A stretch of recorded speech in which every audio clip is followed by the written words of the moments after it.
the little image that shows the crossroads that we're at. By the way, I am live now. So yeah, I've got everything ready to go. I'll just do a quick roll call, make sure everyone's available, paying attention's got their character sheets and dice, and then we'll go ahead and start. I'll give a short recap. I do need to grab my phone. I wrote all of the stuff out, like details. I did it all at work, and I didn't want to like email myself a whole bunch of stuff talking about like weird D&D shit in case IT checks it. So I just wrote it in a Word document and then took pictures of it with my phone, because that's a lot less suspicious. Taking pictures of my screen with my phone. Luckily, I'm not on camera, so. You should have your OneDrive synced on your work and home computers and your phone like I do. What if I could? Okay.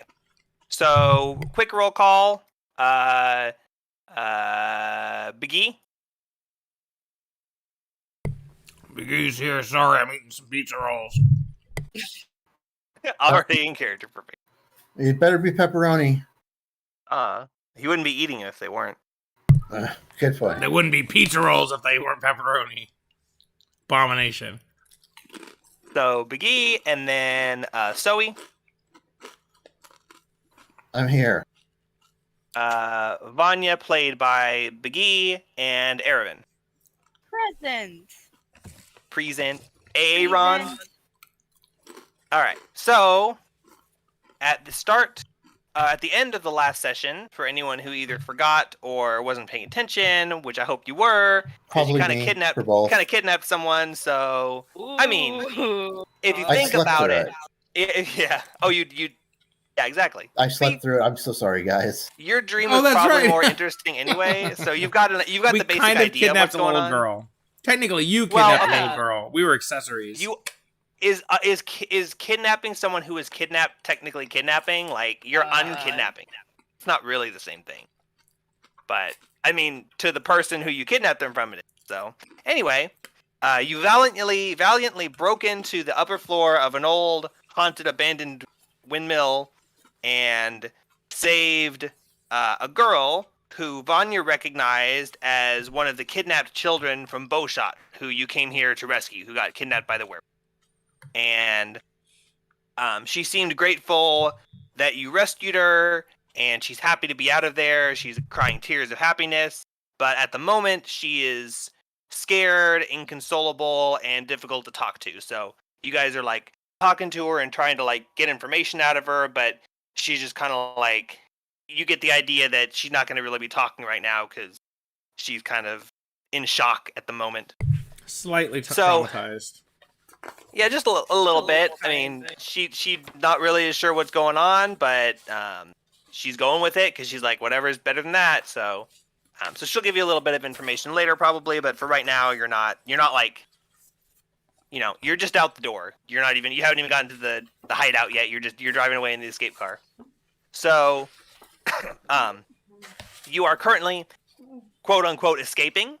You haven't seen anyone behind you. You've been looking back. You haven't seen anyone like, you know, any armies on horses chasing you or anything, or demons flying through the sky. But you can assume that if you kidnap someone and then sneak out, and they're probably going to notice and come after you at some point.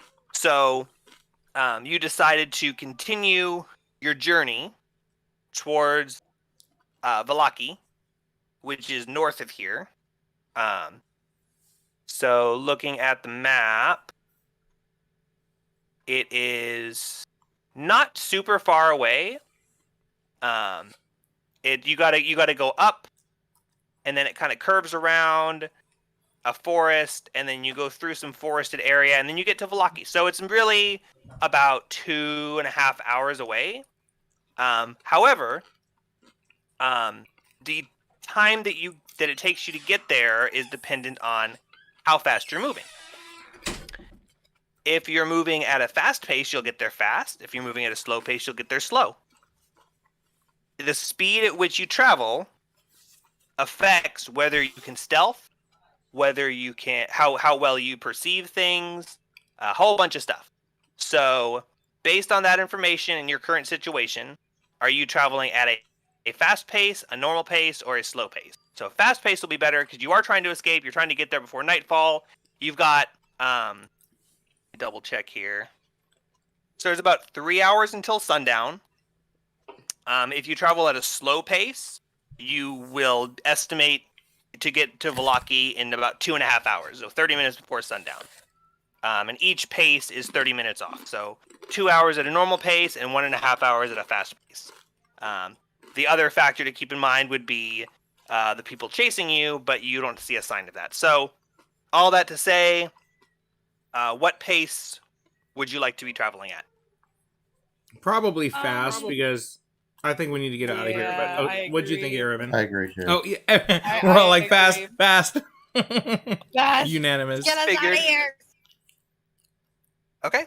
So you'll be traveling at a fast pace, which means you have no chance to stealth. So there will be no stealth checks during this travel sequence. And you're at disadvantage on any perception checks because you're moving so fast. You don't really have a chance. You're not like able to really scan. I mean, you're still looking around. You're still perceiving things, just not as thoroughly as if you're moving slowly. So We're all No asking for the difference for city. me at all. I am What? paying the exact. No difference for me at all. I am paying the exact amount of attention as I always do. Hey, 2 nat 1s is the same as 1 nat 1. So what did you say, not Nick? not if it's between two different rolls and it's not just disadvantage. So it's like True. 2 turns you miss. That's true. You're actually benefiting by blasting 2 of them in one roll. So, did you say something, Nick? I just laughed. Okay. So yeah, you're traveling at a fast pace. So estimated time of arrival at Vallaki is about an hour and a half before sundown. So as long as you don't have anything that lasts that long, you should get there in plenty of time before the baddies come out. So you're walking down the path, and you've been walking 20 or 30 minutes. This is from the time that you left the windmill. You've been trying to talk to her and all that stuff, deciding on your speed, and you get a couple of about a mile away from the windmill, and the most recent pictures that I sent, you see that in front of you is a big hill. It's like a couple 100 feet high, and it's half a mile wide. It's a pretty big hill. It's not just, but the path curves around it because it's easier to build a path around a hill than to dig straight through it. The only problem is that the way the path goes leads you directly back in the direction of the mill. It doesn't go to the windmill. It's just that you're trying to like put as much distance between you and the windmill as possible, and this is doing the opposite. Even though you're not getting closer to approaching it, you're getting closer in distance. So here you have 2 options. As you reach the tip of that first bend, you realize you can either continue along the road, which would probably end up getting you to your destination a little bit faster overall, just because it's so much easier to travel on the road, or you can go off-road and attempt to hike with your horse and all your tack and the girl. You can attempt to hike over and through the wilderness hills about a half a mile across, cut the road in half. You're moving away from the windmill the whole time, and if they're searching it for you on the road, they're not going to find you because you're in the grass. So you do have that option. Might, depending on how difficult it is to travel, it might take you upwards of an extra 30 minutes to travel, but since you're going at a fast pace, that shouldn't put you too far behind. You've got an hour and a half. What say you, leaders, or whoever wants to make a call? I feel like it would be safer if we just kept going on the road, because we don't know what we're gonna find in the wilderness either. Even if those people were chasing us, I still feel like it would be just as equally dangerous to go in the wilderness. Arabin, give me a nature check. All right.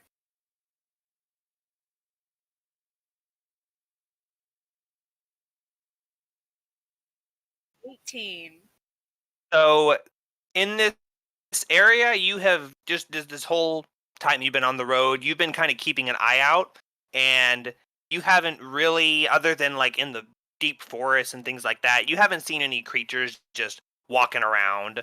in the hills or in the wood or in the fields. Of course, it is possible. Anything's possible. But based on your knowledge of the area so far, you don't really think there's going to be anything living just in the middle of a field or in the middle of a hill. I can't guarantee that, but based on your knowledge of natural things and how they work, these fields don't really look like something that would sustain life other than tumbleweeds and plains grass. But yeah, what she said is, yeah, I don't know. Who knows?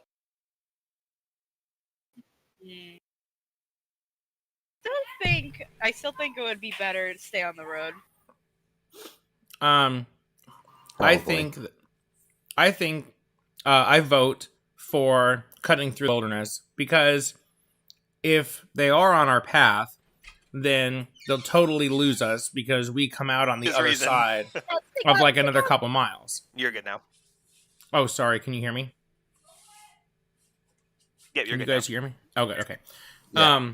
Yeah, I think we should cut through, because then even if they are behind us or they're trying to cut us off, like we skip like 2 miles down the road. So I feel like if we go too slow, we almost definitely are going to have 3 powerful creatures coming after us. If we cut through the woods, maybe worst case, we get like attacked by a few spiders or centipedes or something. Like, I feel like, and it actually takes longer to cut through. So the only benefit we're gaining is we almost definitely lose the witches. And I do not You're want to encounter with those witches.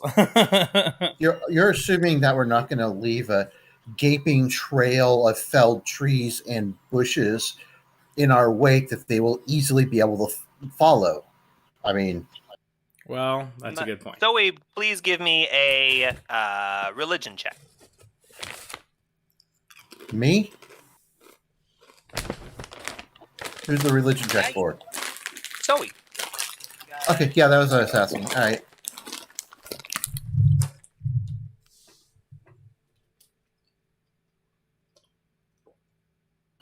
Wait, which one are we in? Are we in Barovia? Yes. And I'm Okay. not using table plop, so you can roll your rolls in there, but just tell me the result. Okay, all right, religion check. Hold on.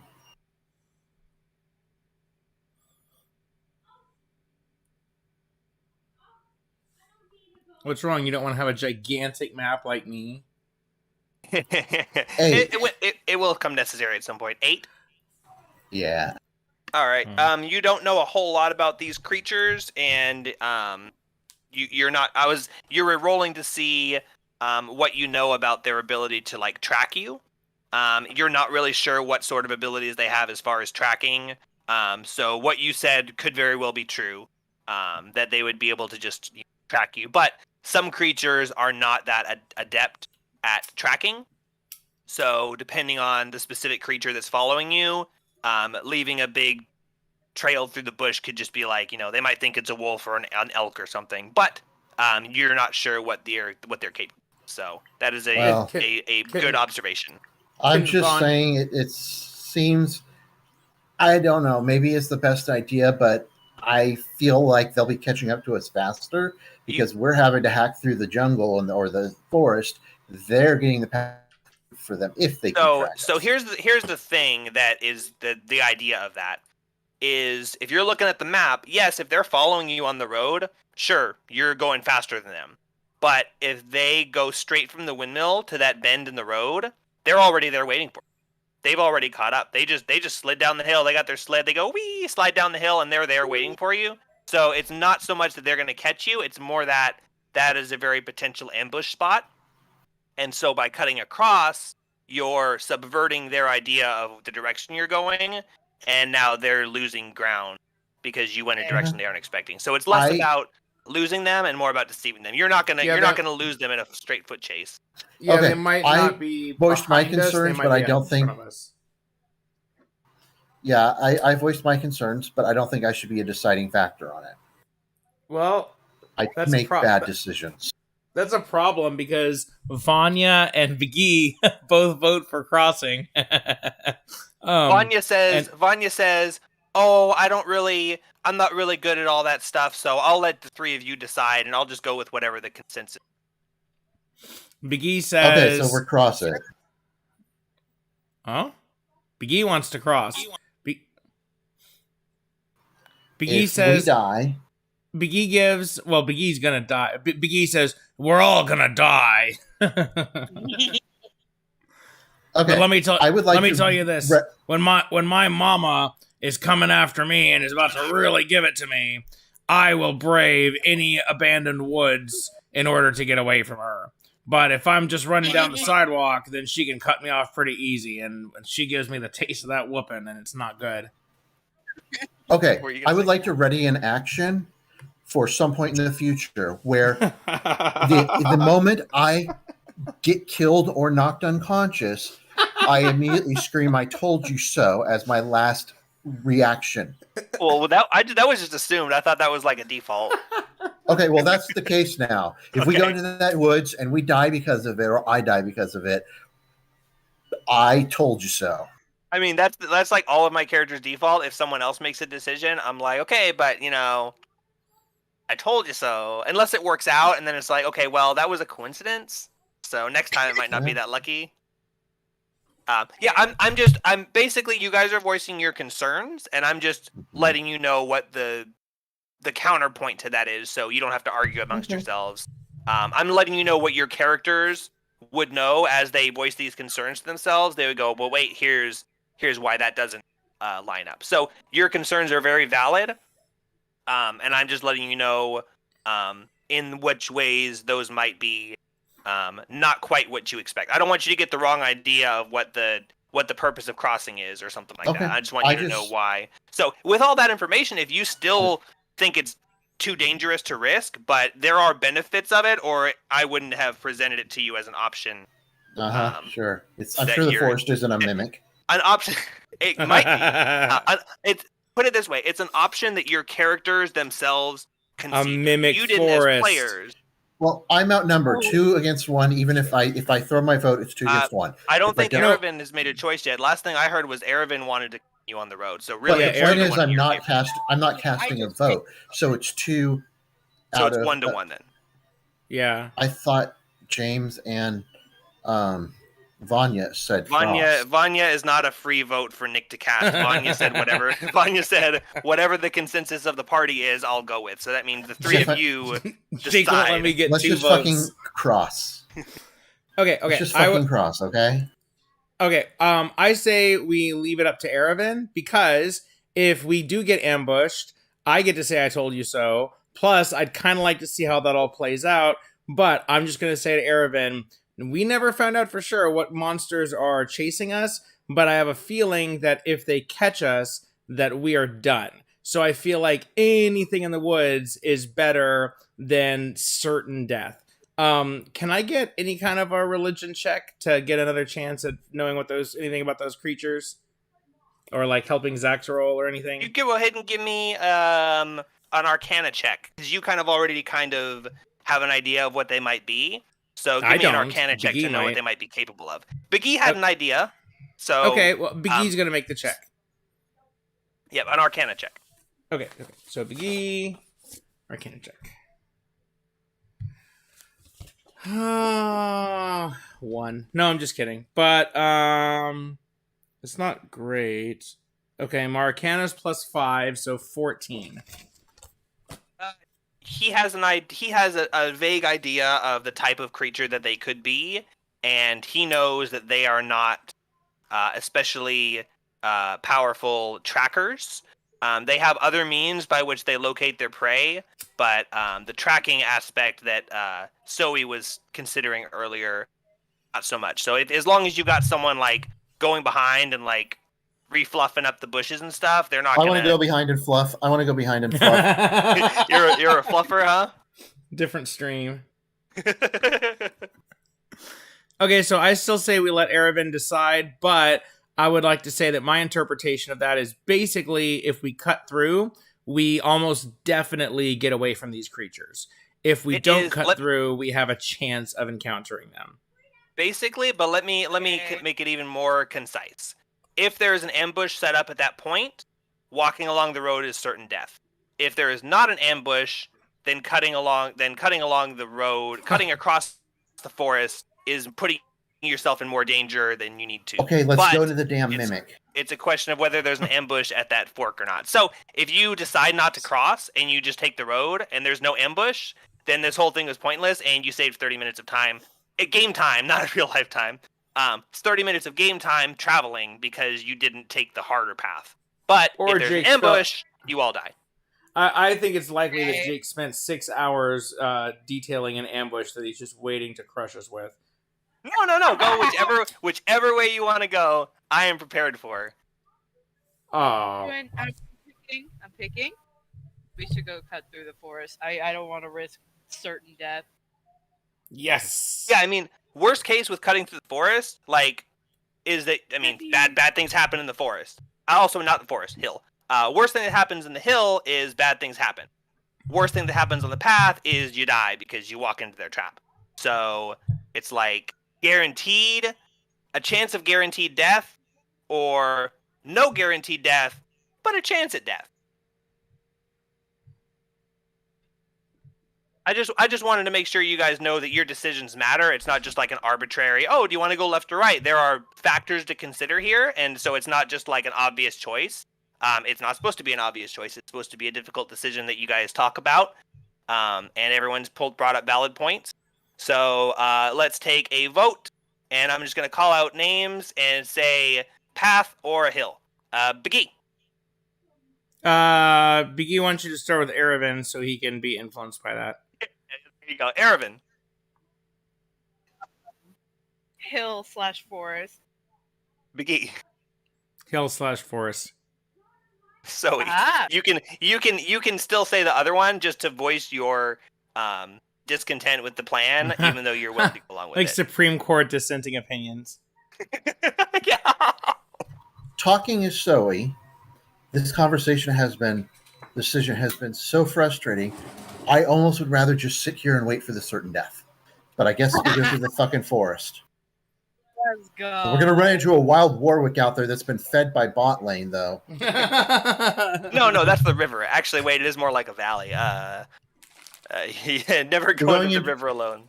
We're going into the forest. We are going in. He's a jungler. It's not the forest; it's a hill. I don't know. Huge difference. Very, very significant difference between what's forest and what's hills. So and why were they fields here. voting for/hill? Because that was the words we were using, and I have clarified a couple times that it's a big plains hill. Because And we everyone keep keeps saying it forest wrong. for some reason. There's a picture of it in Discord. You can tell what's forest and what's not. Okay, all right. We'll go down the effing hill. Right, so Whee! it's unanimous. So your party is walking along the road, and you come to the hill, and you have a quick 30-second discussion, and everyone instantly knows what they want to do. And some people disagree with the choice, but they agree to go along with it because that was the decision of the party, and it was a very easy choice to make because everyone is on the same page and working together as a team. So Can I send my familiar to go around the path the long way so that when it eventually catches up with us, that I can tell me if there was an ambush, just so I know. yes. However, your familiar will be apart from you, so if you needed it to scout ahead of you at some point, there won't be a way to get it back until it. Fine, I don't want to. No, I don't want him to leave. Plus, if he dies, that'd be FYI, sad. I have no idea what image you're talking about. I don't have any new images. Just look at the one he sent last week, or the last time that we played. That has the little map. I mean, the with one letter with O. the red and yellow and blue circle. Yes. Okay, I got So it. you guys are at the fork at the bottom, and you're heading north along that curve. The yellow is the path you would cross. You would take across, and the red is the road. The blue circle is the ambush point where you're actually going closer to the windmill. And so if they knew you were going north along the path, which they did because you guys said you're going to Valaki, then they would just easily just go down there and wait for you guys to get there because it's faster for them to get there than for you to walk there.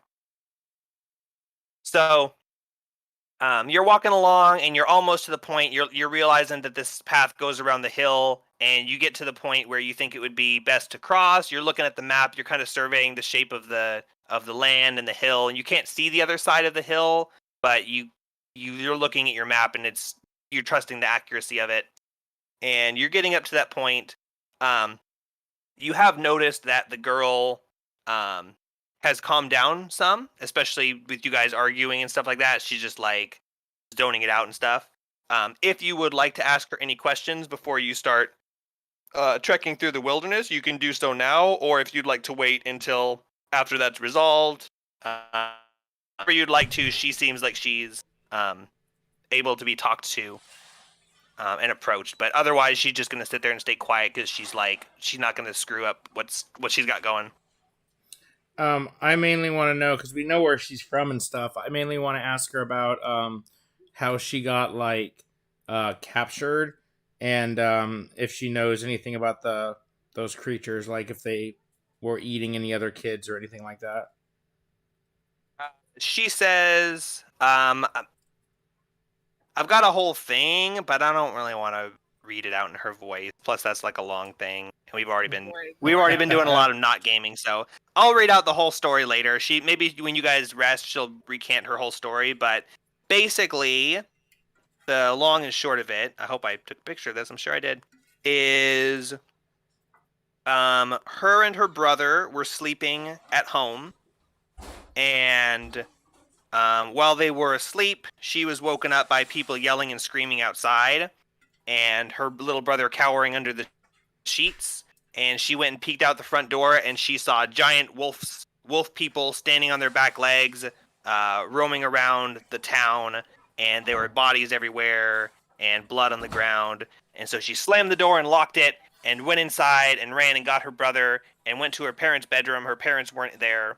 She hid her brother in a closet and took her dad's hunting spear, which is way too big and heavy for her, but she planted herself at the door in the bedroom, and the monsters burst through the door and grabbed the spear and snapped it in half and grabbed her and took her away, but they didn't see her brother because he was hiding in the closet. So she sacrificed herself to save her little brother, who was left hiding in bowshot, which you guys know that he was safe. So you can pass that along to her if you want to kind of make her feel good about her decision.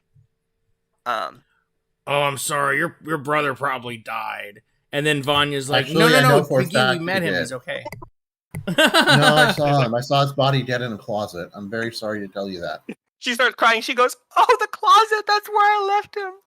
Oh, I knew I should have." And then Vanya comes in. She's like, "Oh, I guess that's a funny joke." I mean, What's a funny joke? you have to have some levity. Anyway, so the wolf person took her, slung her over his shoulder, and hauled ass out of town. And she saw the village disappearing in the distance as he took her into darkness. And as they got really far away from the village, she heard some other kids crying. And she looked around and she saw two other wolf people carrying her friends, who are named, you don't have to write this down, I'll write it.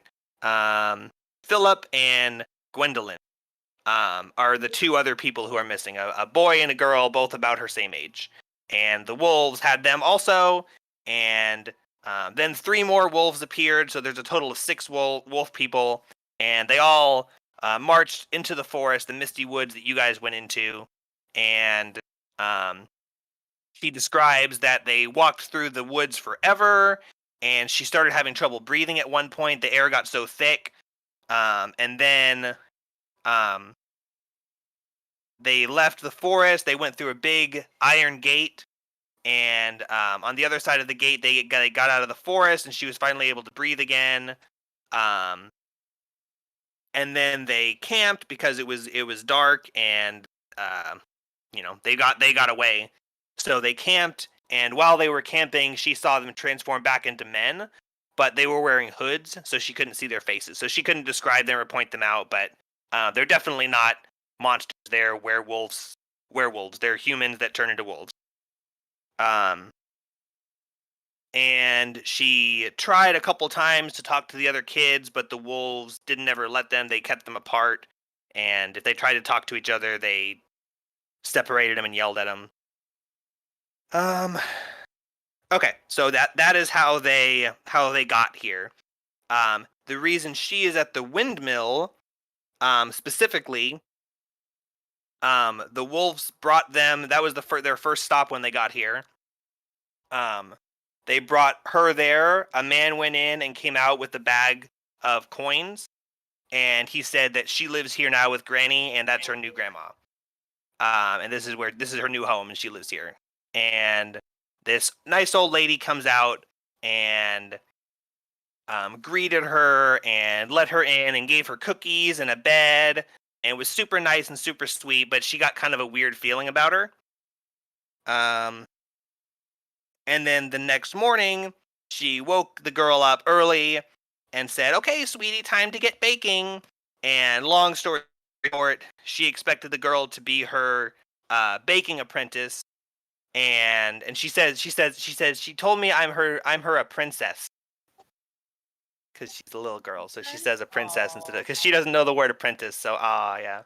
But she's the woman's baking a princess, and that she'd be waking her up every morning to bake all day. And Fuck. We just ruined a What? promising career. of indentured slavery. Oh. Hey, Well, it could job's be a job. We're all indentured slaves. exactly. It's still a Trump economy. Free the baker. Seize the means of bread production. So she describes that, and she says how she would make her wake up early every day, and she hated it, and she got dirty and had to work hard and all morning, and she wouldn't let her rest until like almost dark. So she's working her to the bone. Hey, kid, guess what? That's what it's going to be like when you're an adult. Right? She's like, oh man, I had to wake up at 9 a.m, and I was at work till 5 o'clock, and I only got to eat for an hour. When you're an adult like me, your bones will hurt every day. Oh boy. But so on top of that, she also says that sometimes at night she would hear the sounds of children crying, and she couldn't tell where it was coming from. But the ladies never let her go upstairs, so just the first 2 floors, and there's more floors. And she would sometimes it would be like so long and so loud that she wouldn't even be able to sleep. And so one night she was so tired and from working and had to get up early the next day, and there was just constant crying, and she wasn't even able to sleep. So she told herself the next day she'd run away. And so she woke up and she did her baking, and then when she went outside to like dust off her apron, she just started running in a direction and just didn't look back. And she got really far, and then she started getting tired and didn't know where she was. And then she noticed that there were wolves like following her, and so she got scared, and no matter how fast she would run, they would still be the same distance that she couldn't get away from. So she started running, and she fell and she tripped and she skinned her knee, and the wolves started getting closer, and then she heard a voice shouting in the distance, and she turned around, and Granny was there with a big stick, and she was shaking it at the wolves and yelling at them to go away, and the wolves scattered and left. And Granny picked her up and said,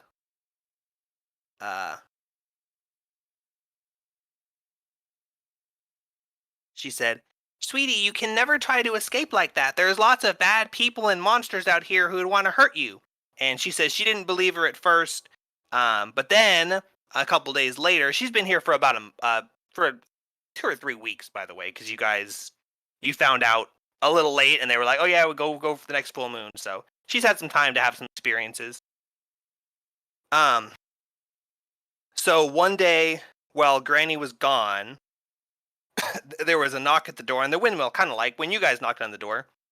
And there were 2 men there, and they said they were here to buy some pastries from Granny.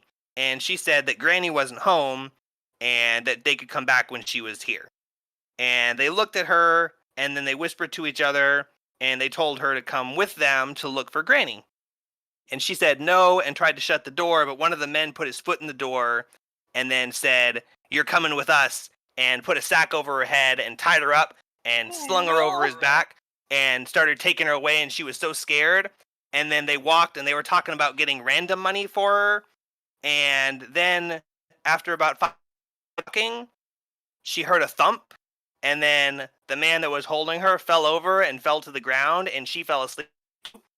And then she woke up, and she was in bed in the windmill, and Granny was there, and she says, "Sweetie, I told you this place is dangerous. You can never, ever talk to strangers. Everyone here wants to hurt you, and they'll take you away, and you're only safe with me. You have to stay with me forever because this place is dangerous." Are we the And so baddies? that's why. Oh no. Oh. So you took her away. They took her away. And she said she should never ever talk to strangers. So when you guys came in, she was like, "I'm not talking to strangers," because that was like less than a week ago that happened. So that was just to kind of explain to you why she didn't just like start talking or anything. She was just completely silent the whole time. Is because Granny warned her never to talk to strangers, and that came true. So she says, "I promised her I would never talk to strangers again." When you said her name, though, as you were going to rescue her, I don't remember if you did, but we're retconning it anyway because it sounds cool. So you said her think we name, and she did. was like, It's recorded. I think you did too. No, we did. Um, I remember that. Okay, good. Well, good. So they called her a different name, which I don't remember. I'll have to go back and watch the stream. But you called her real name, and that made her go, "Okay, these guys aren't just strangers. They are really here to save me." She says, "I know that Granny only wants me to be safe, but I don't want to stay there. I want to save Gwen and Philip and go home to my family." She says, He's gonna say, "I'm pretty sure that was grandma was a hag little girl." she says, "Oh, that's not a nice name. My mommy told me not to call old ladies that." She says, "I know Granny makes me work so much, and the noises at night scare me, but I don't know what she'll do if she finds me missing." She says, "I'm glad you rescued me, but please be careful. She's a lot more powerful than she seemed." Yeah. Nah, we'll go back around level 5 and wipe them out. Oh. Once you got some magic items, Yeah. So a little bit of a lore dump, but really it's this girl's story. Like, she's the reason you're here, is to save her. So this is her story of how she got here, and that's all the information she has on what happened. She just told you the story from her perspective. Just out of curiosity, I have one question. The bread that you make, was it by any chance moldy at all that you ate? This is a pretty crazy tale. She says, if the bread's moldy, we feed it to the birds, so I don't really think I've ever eaten moldy bread on purpose. One time I ate a cinnamon roll, and there was a little piece of mold on it, but I didn't think it would hurt me. Okay, just wondering. Did you ever see what happened to anyone who ate any of the pastries? Because I got one in my pocket, and it's burning a hole. She says, "Well, Granny makes all kinds of pastries, so people usually like them. They come by and they buy the pastries, and they say, 'Oh, good, I needed my fix.' Sometimes they gobble the whole thing down right there." Oh, well, I'm going to wait until there's a bed to catch me, but that's my snack tonight. Yeah, I'm thinking there's something in that bread. That ain't, it's not just grandma's love. She says, "There's lots of sugar." She says, Granny says I can only have one a day because they're so sweet, and I need to get my rest so I can wake up and bake. Definitely cocaine. Wake and bake? Bake. So that's basically her story, and from the perspective of a 7-year-old girl, that's about all you're going to get out of her. But if you had any specific questions or clarification, I can answer them, but it sounds like you kind of got the idea. She was kidnapped, valiantly sacrificed herself, didn't see who kidnapped her, didn't see where they went. She does say she doesn't know where the people took her friends, because that's her like her goal is to save her friends. She doesn't know where they took them, but they kept talking about a den, and they were arguing about a den and going to the den. But then they would start yelling and fighting and screaming, and so she plugged her ears when that happened, and she didn't hear anymore. But if that has any relevance to you, they did mention a den a couple of times. Okay, so those kids are dangling around here somewhere like Triforce pieces. We'll get them eventually. Or the out of the way quarter heart pieces. Can we please get a 5% hit point increase every time we collect a kid? You have to collect 4, and then you get a 5%. It was so much easier in the original game. Because you would just get the quarter heart piece. And then in the first game, you got whole heart pieces. You still whole get hearts. those. Heart containers, only at bosses. Yeah, at bosses. Start of the game pass those out like candy. Within 5 minutes, you can get 3 whole heart containers. Like as soon as you power on Zelda, it's crazy. Speedrun. So that was kind of while you guys were walking, and it was just she told you the story. It took like 10 minutes. So you guys get to the point where you need to cross the hill. You calculated and looked at your map, and you start climbing over the hill, and it's easy going at first. It's just like, little small bumps, and then it starts getting a little bit steeper. As you are climbing the hill, Vladimir is a little bit hesitant to climb up the hill. Not necessarily that there's anything bad. He just kind of seems like he doesn't like climbing hills. It's kind of a pain. It's, vertical. Horses don't do hill climbing. He's not a donkey. So whoever is navigating Vladimir, I'm guessing Vanya, needs to make an animal handling check to try and get Vladimir through the hills as you guys are kind of navigating. Cool. So animal handling, Vanya's got a +5. So that's going to be 21. All right. So Vanya is able to easily and quickly coerce Vladimir to negotiate the rocky, hilly terrain, and you lose no time to the horse's antics. You continue walking along, and who is leading the party? Who is in front? I think that's a combination of Erevan and Zoe. Just depends on who's actually in front. It should be one of them. I thought I was taking up the rear. Oh yeah, you'll be covering up the bushes or whatever. Yeah, that was one of the things I wanted to do. Oh yeah, that's true. Try to minimize the displacement of local brush and trees and branches and stuff. All right. So actually, go ahead, Zoe. If you would give me a survival check to try and disguise your path through the brush. Okay.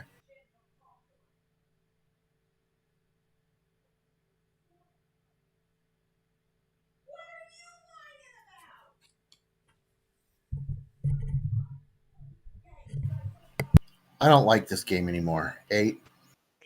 Well, you did. It's better than nothing. You didn't negative it. Isn't that like your third 8? Do a great job of covering it up. Yeah, but that's the thing. I'm like massively trained in it. I shouldn't be getting that low of a roll. What was your modifier? +4. So you rolled 4. Yeah. That was at a 20% chance. That's a pretty. Can Vanya do guidance and see if we can at least get a 10?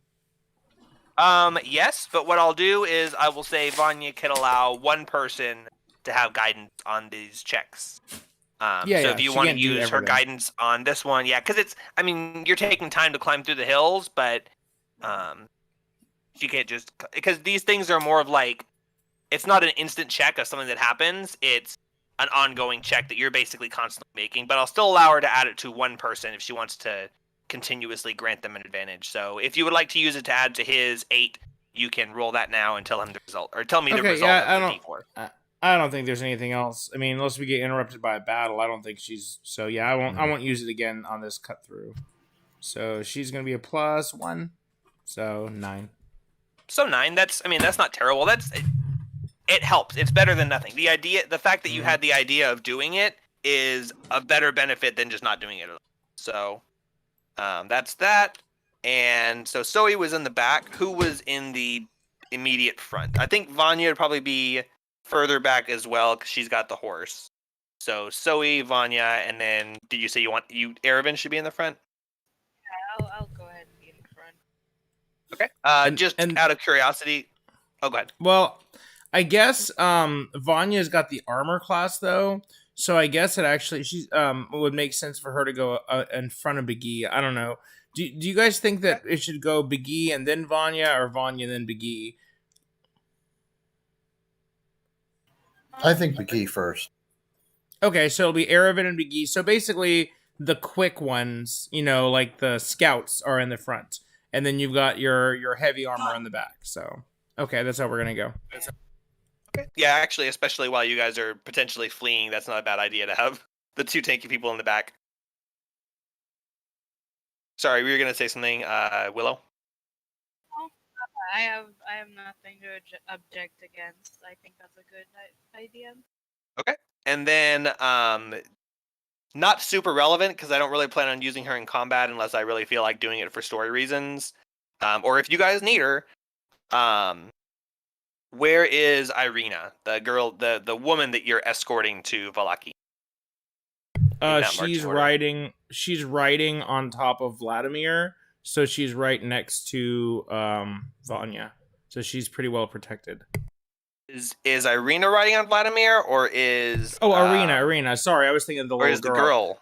I don't know. Where is? I guess Irina's probably like near Vanya still, like maybe in front of her. Okay, yeah, the middle is a safe bet. The person you're escorting usually you'd put towards the middle anyway. So okay, just wanted to make just for clarity, so I can have that, so I can't go ha. Okay, yeah, and then obviously Vanya is guiding Vladimir, and on top of Vladimir is the girl whose name I can't remember at the moment. I'll write it down. Oh, I've got it in here. Well, let me just write that down so I can reference it and keep everything seamless. Henrietta is her name. Henrietta on Vladimir. Okay, so you've almost made it through this hilly terrain, and the person who's leading the party is keeping an eye out for dangers and traps and ambushes and things like that. So, Erevan, if you would please give me a perception check.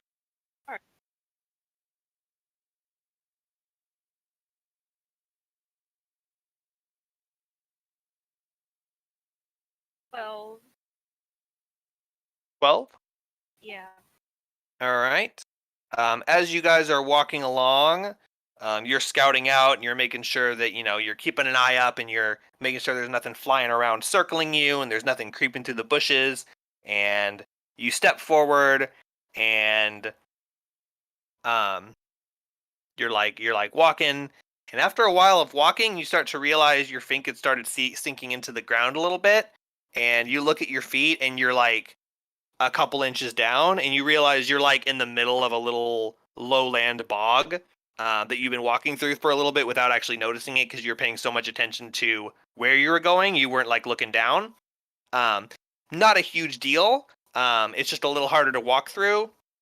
And so you kind of take a little bit of a longer time traveling because you're bogged down walking through the mud, and you get to some deep spots. You kind of got to go around. You got to go all the way back, and so a little bit longer just because you weren't able to notice the terrain was changing, but not a big deal. Just slows you down a little bit.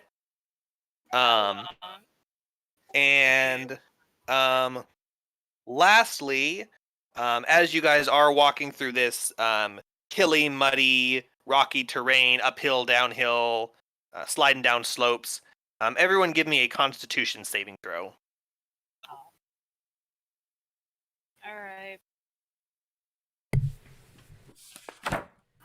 22. 14.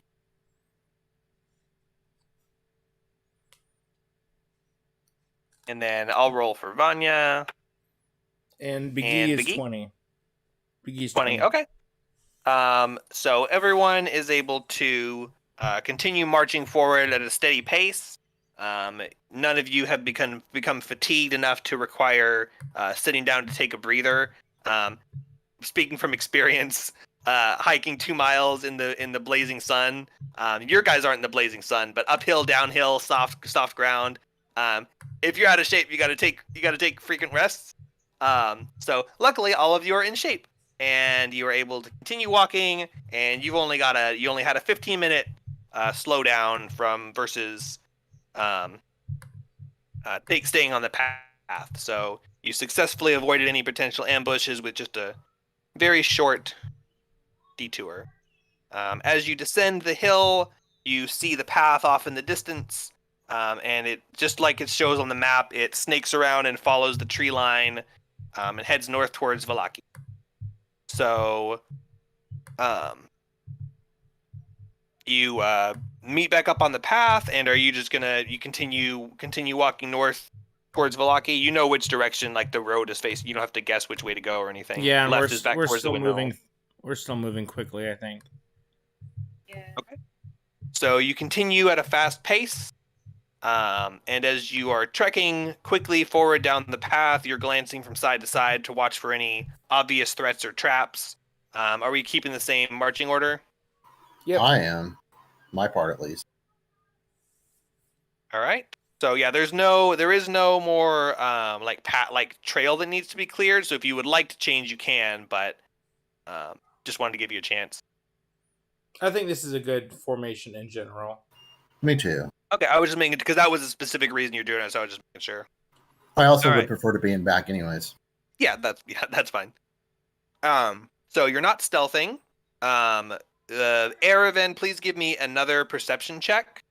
And Okay. since that's really all you're focusing on, if you would like to add Vanya's guidance, you can, because no one else is really doing anything. They're just all kind of keeping a lookout. Aravan is in the front, like scouting a path and watching for dangers. So Vanya would probably give that to him. Yeah. Since there's nothing else that needs to be done. So I got a 10.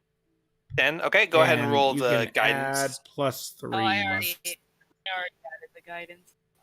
Oh, okay. I didn't know if I just. Oh, it's rolled it okay. on Yeah, last the person who cast guidance is actually rolls the D4. So it's cool. Yeah.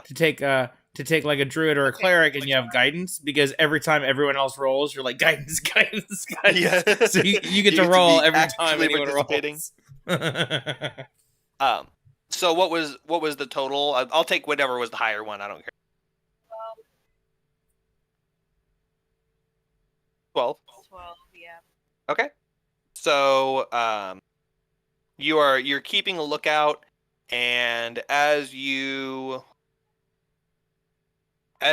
keep an eye out on the front, you see no obvious threats in the distance of the road, or off to your right in the field, or off to your left in the woods. And the only sound you hear are your own footsteps. And as you're walking down the path, you notice like a crunching sound beneath your feet that you didn't notice before. And you look down and you realize that you're standing in the middle of a big patch of what looks like birdseed. There's little bits of cracked corn and like millet and sunflower seeds, and it's strewn all across the path. And about a 15 Incoming angry Big Bird. Angry birds. Sorry, I'll stop. No, that's fine. interrupting, okay. Angry big bird. Hey, walking in. I'm walking here. Walking It's- here. So it's for like 15 feet, like start to finish, just strewn all over. And it's kind of hard to spot because it looks like it's been here for a while. There's like dust covering it. It's kind of trampled into the ground. But like as you're looking, like Scarborough Fair, how there's like food on the ground, but it's like covered in dust and like crushed. It's kind of like that, where you're like, oh, this was birdseed at some point. Big E is gonna scoop up a handful and start popping it in his mouth like popcorn, crunching on it like Bro, Okay. Wow. It's real gritty. yeah, he's like hard cracking sounds that might be his teeth. So so you're like crunching through some birdseed, and he picks up a handful. Corn nuts, corn nuts. What? Like corn nuts. That's what like it is. yeah. Like when you bite into corn Basically- nuts and you can't tell if you broke your teeth or the corn nuts. You pull a piece out, and you're like, oh no, wait, that's a corn nut, and it goes right back in your. Or in James's case, it's one of his teeth, and it still goes back in his mouth. Extra calcium. ew, bro. Oh, So let's see. But boo. There was probably a baby tooth anyway. I don't think it was a baby tooth, James. You're in your 30s. He's like a shark. He has like rows of teeth. They just keep growing. But the new ones still have cavities. Obviously. So yeah, so you do notice that this is a little bit strange that there's birdseed strewn all around, but you don't really know why. Are you just continuing down, or are you doing anything with that information? Big E's, okay, besides eating it, he's gonna investigate it. Yeah, I was going to say I want to kind of look at it and see if it piques my memory. All right, both of you go ahead and make an investigation check, and if we'll see what the results are, and see if there's any need for a help action based on your results. 12. 10. Soe's is high enough. Soe's is high enough to grant Biggie advantage on the check with a help action. So Biggie, roll that check with advantage. Make it that's really good because I have like a +5. Okay. 15. 20. 20. 15 plus 5. 20. Okay. Nice. So you're looking at the ground and you look at the trees, you look at the forest. It does not look like these grow on any plants here. It looks like this was intentionally scattered here. You're looking around and you find in the dirt, and of course you were scooping up the dirt and just eating it. You find little bits of black feathers that are also strewn around the dirt. Little bits of black, bloody feathers. Oh, good salmonella. Mixed in with the Chipotle way. You tasted it. That's how you noticed it. Is you're like nom, nom, nom. But yeah, so it's birdseed spread out, and then there's little bits of black fluff. Like you ever seen like when a cat or an eagle or whatever gets a hold of like a blackbird? It looks kind of like that. Yes.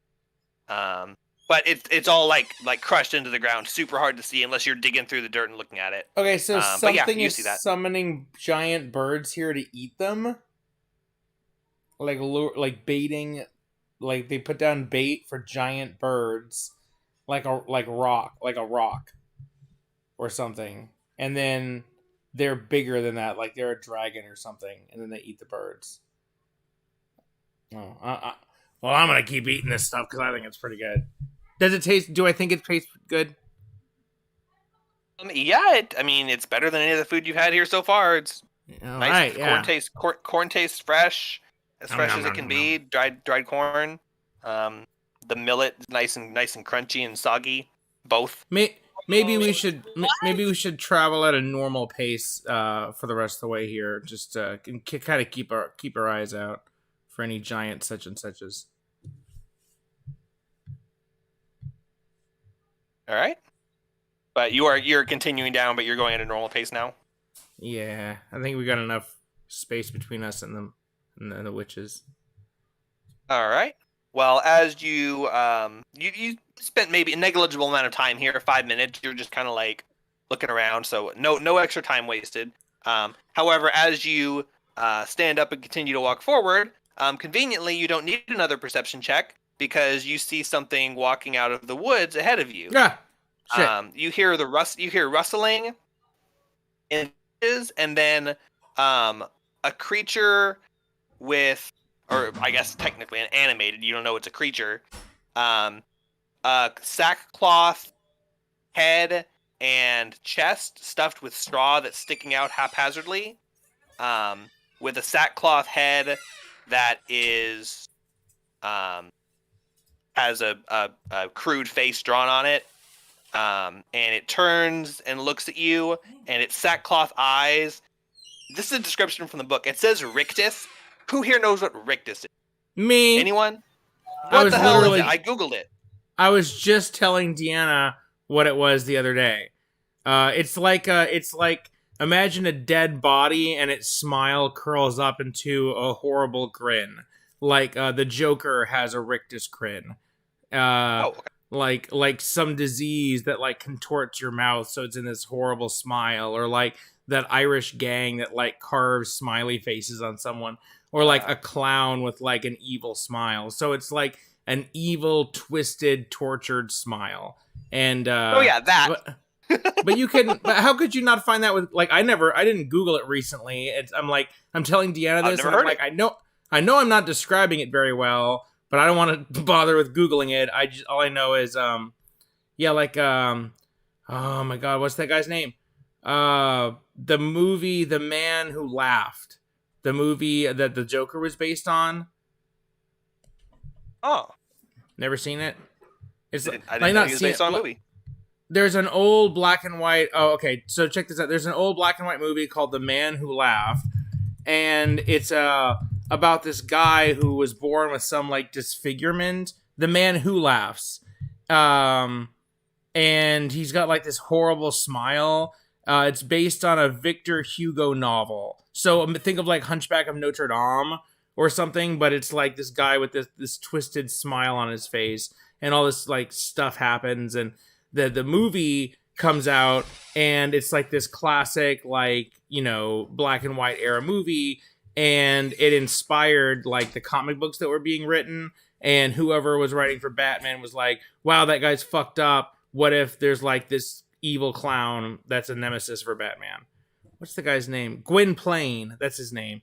Gwynplaine is the name of like the disfigured guy in The Man Who Laughs. How have you not heard of this? It's like all over the internet. I've literally never heard. Well, I'm assuming it probably got Gwynplaine. popular when the Joker movie came out, and I have not looked into or cared anything about that. But Yeah, I don't spend a lot of time on the internet anymore. I do, and I've never heard it. So it sounded like a familiar word. I just didn't know what it meant. When I Googled it, I was like, yeah, that sounds right. So anyway, yeah, rictus, basically a unsettling or forced smile. I like the way you described, like the way a dead body's like lips curl up. So it's like it's smiling, but it's not a good smile. It has that on its face. It could be caused by tetanus, strychnine poisoning, or judicial hangings. So, like in those cases, someone like it's like a grimace. Your facial muscles spasm, and it looks like you're smiling, except they're like abnormally sustained spasming, like paralyzed. And so it's not a smile because it's unnatural and it's like fixed and not moving. So it's like really creepy and evil.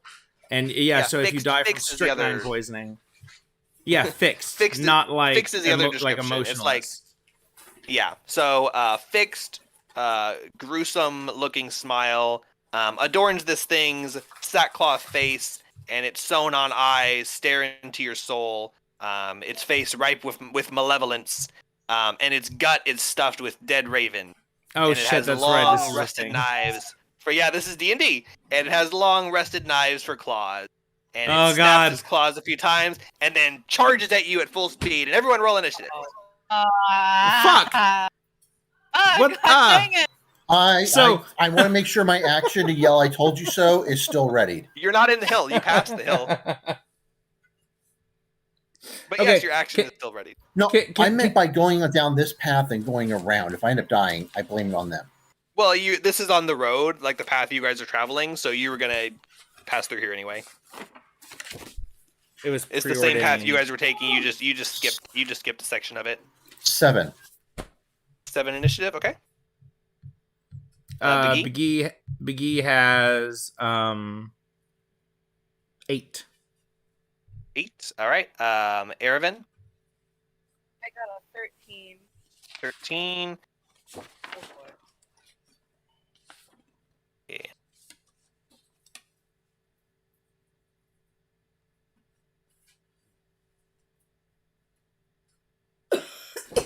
Okay.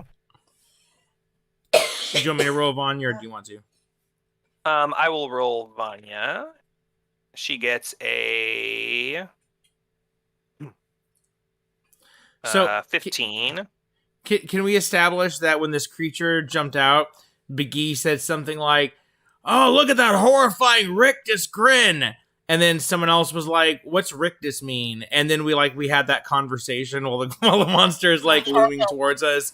Biggie's like, "See, there was this movie in 1928 based on a Victor Hugo novel." And he's okay, what's the movie? So in character, The Man Who Laughs.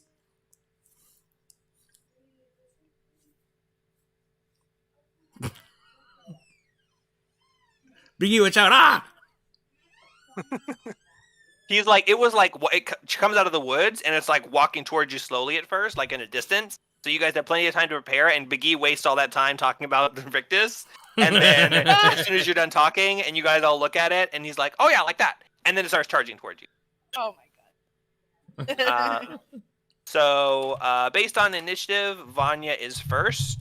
If you'd like to have her act or hold her action for later, that is up to you. But you are in control of her in combat unless you specifically say do whatever, and then I'll do kind of like you do with Lulu, where I'll just control her. But we're not using a battle map. You guys are on a road. The road is about 15 feet wide, and this thing is at the end charging towards you. I just want to add that the rictus comes from a Latin word that means to open the mouth wide, like a wide open mouth. So it could mean it. Does McGee add that too?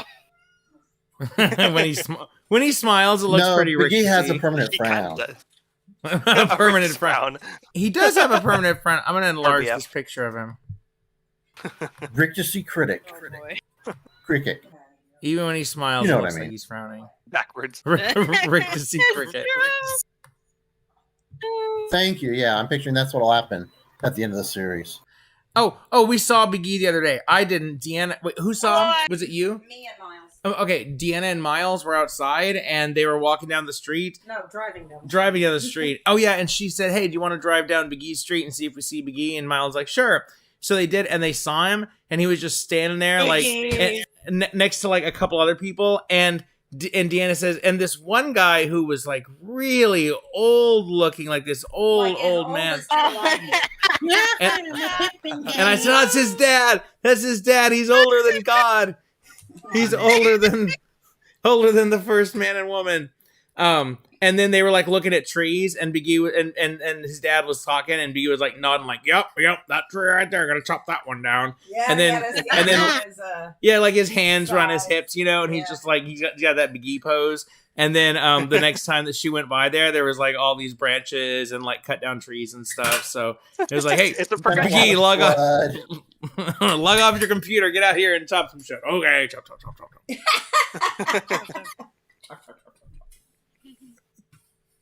Sorry, just Biggie update. He still exists and he's chopping down trees.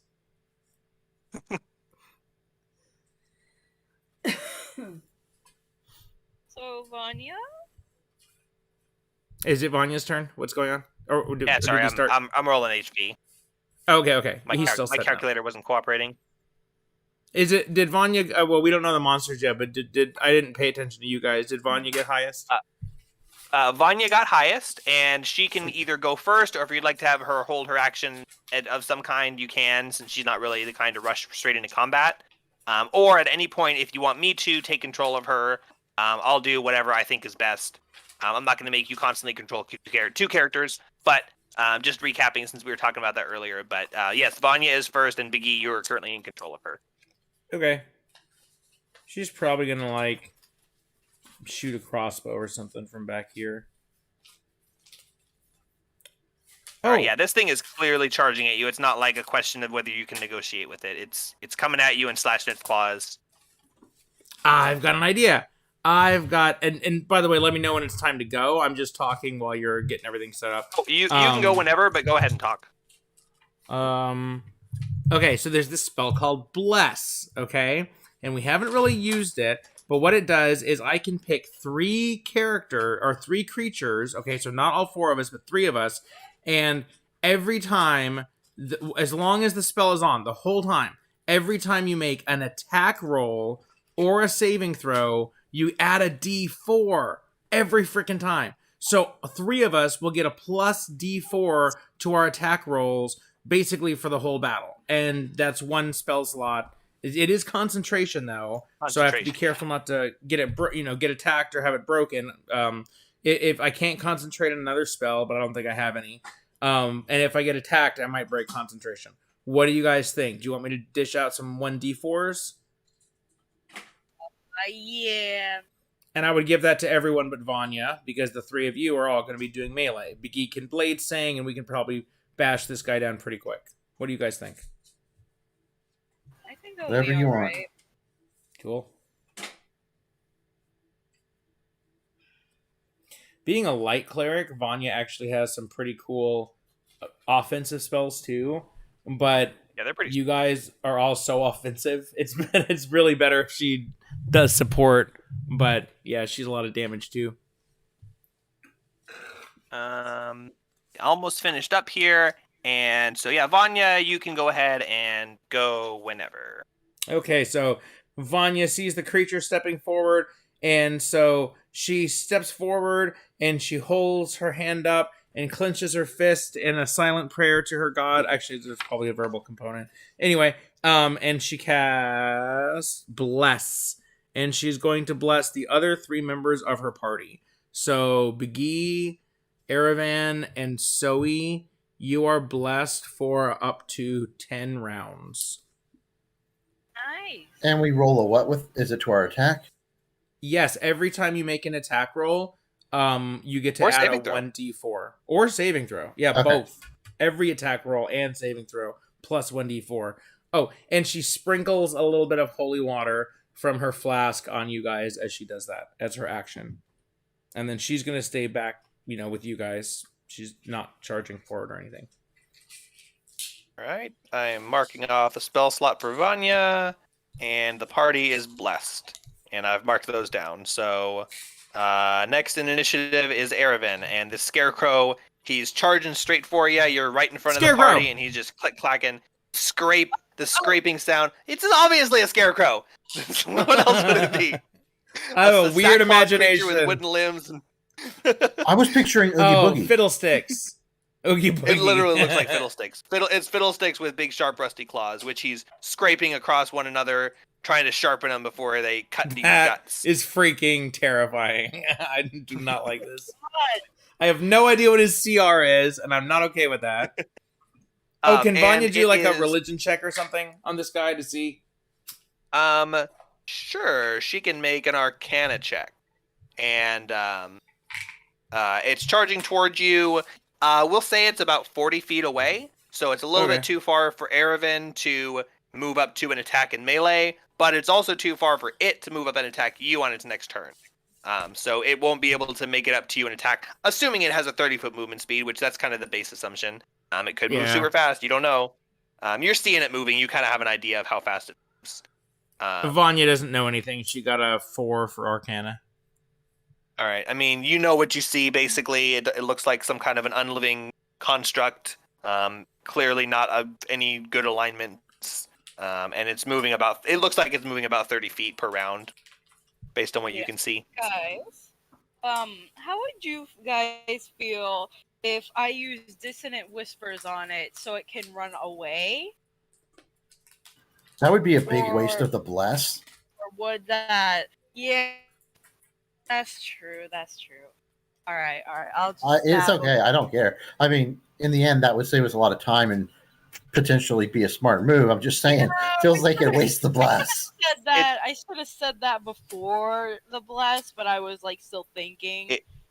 It does only last one round. That spell is mostly for repositioning and for getting opportunity attacks. So if it's in the middle of all of you guys and you cast that, it'll run away and you guys all get opportunity attacks against it.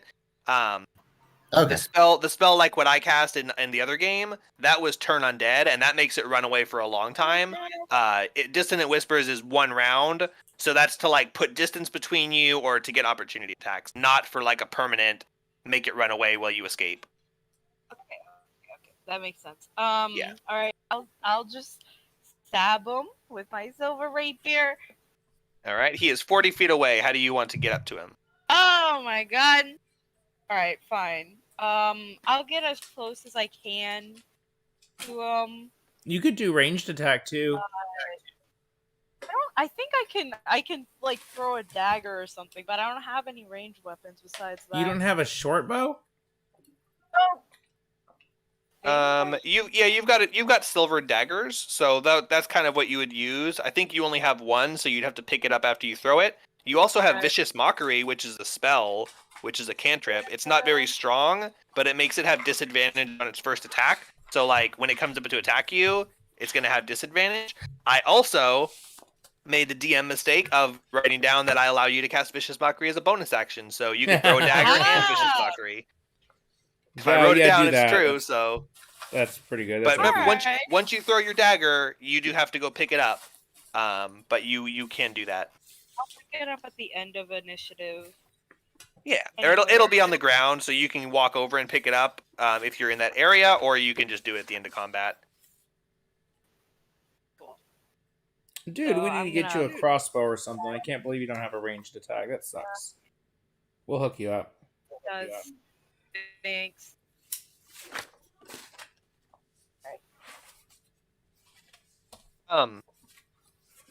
You are Bard's proficient. Yes. We could do some retconning here real quick. Let's see. 18 hit. 18 is a hit, so that'll be good. Let me just check this real quick. So Erevan didn't start with a hand crossbow, but we really recognize the fact that Erevan doesn't have a ranged weapon. You guys found a hand crossbow in the house you guys were in, and you just went and sold them for like pennies. Yeah. So if you want to pass that over to Erevan, so he has a weapon, we can still say he threw the dagger, but he's got the hand crossbow, just so you got that. Yeah, let's. I I'd say won't do charge you that. for it. I gave you huge rip-off prices on them anyway, so. 10 damage. All right. With the blood. 10 damage with the Yeah. bless of... So bless is attack, not damage. Yeah. Sorry. Oh, okay. Then that would be. So it Six. helps you hit. It helps you hit better, but then it doesn't do any extra damage. Yeah, so it was really more like a 20 to hit. But yeah, either way it hits, deals 6 damage, okay? Now I'm gonna mock them. Go, you smell. Haha. All right, and then go ahead and... oh, no, you don't do that. Go ahead and roll the damage for Vicious Mockery, and I'll tell you what the effect happens.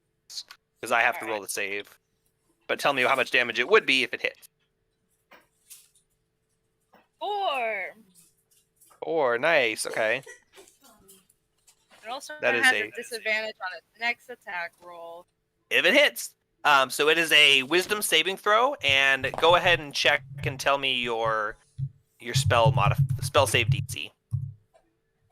That would be 12. All right. So let me check something quick.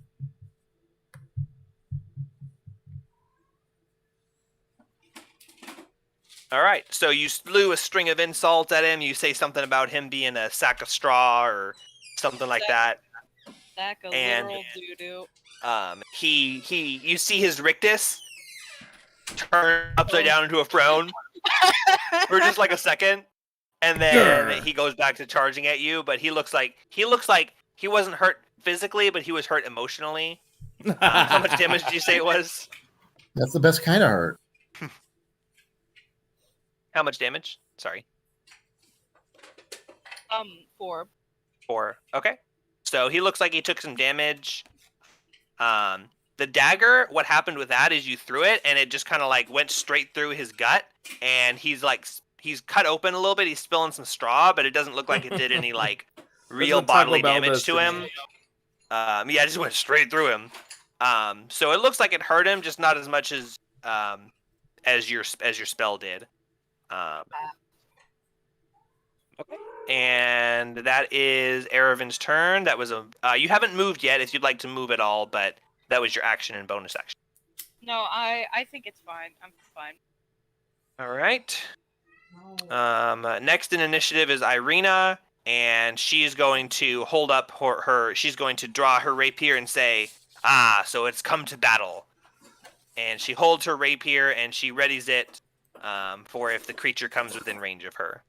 And next in combat is the Scarecrow, and it is going to reel from the damage it's taken and then charge forward at full speed towards Erevan and like scream in his face.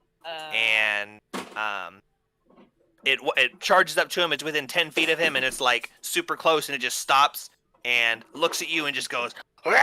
And it's like this horrifying, like not a sound you would expect to come from this creature. And Erevan, make a wisdom saving throw. Uh-oh. Alright. Bless goes to saving throws as well, so add 1d4. Yep. Oh,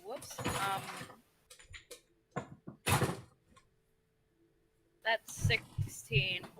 16. He screams in your face, and little bits of straw and bird feathers and blood spatter across your face as you steel yourself in resolve and swallow the lump in your throat, and you're not affected by his attempts to scare you. And next in the initiative Biggie is wets his Biggie. pants. Biggie That's is Biggie's action. So next is he's peeing in his pants involuntarily. It's a black And suit, it's so just- fortunately. Okay, so Biggie. Okay, so it's 10 feet away from us, right? It is 10 feet from Erevan, and each person in the marching order at the moment is 5 feet from each other. So it's Erevan, Biggie, Irina, Vanya, Vladimir with Henrietta on his back, and Zoe in the back. If no one has moved, that's the order, and you're all, imagine on a map, you're butt to butt. That's the distance. So at the moment, you're 15 feet from him, with Erevan in between. Okay, so I could use Blade Dance, but instead, I've been waiting to use this. Biggie is going to pinch his fingers on the bridge of his nose and close his eyes, and he begins muttering, 2 + 2 is 4, 2 + 3 is 5, 2 + 4 is 6. He's doing like the most complicated math that he knows, and he casts Tasha's Mind Whip. So he psychically lashes out at the Scarecrow, and the Scarecrow must make an intelligence saving throw. And the DC for it to meet is 13.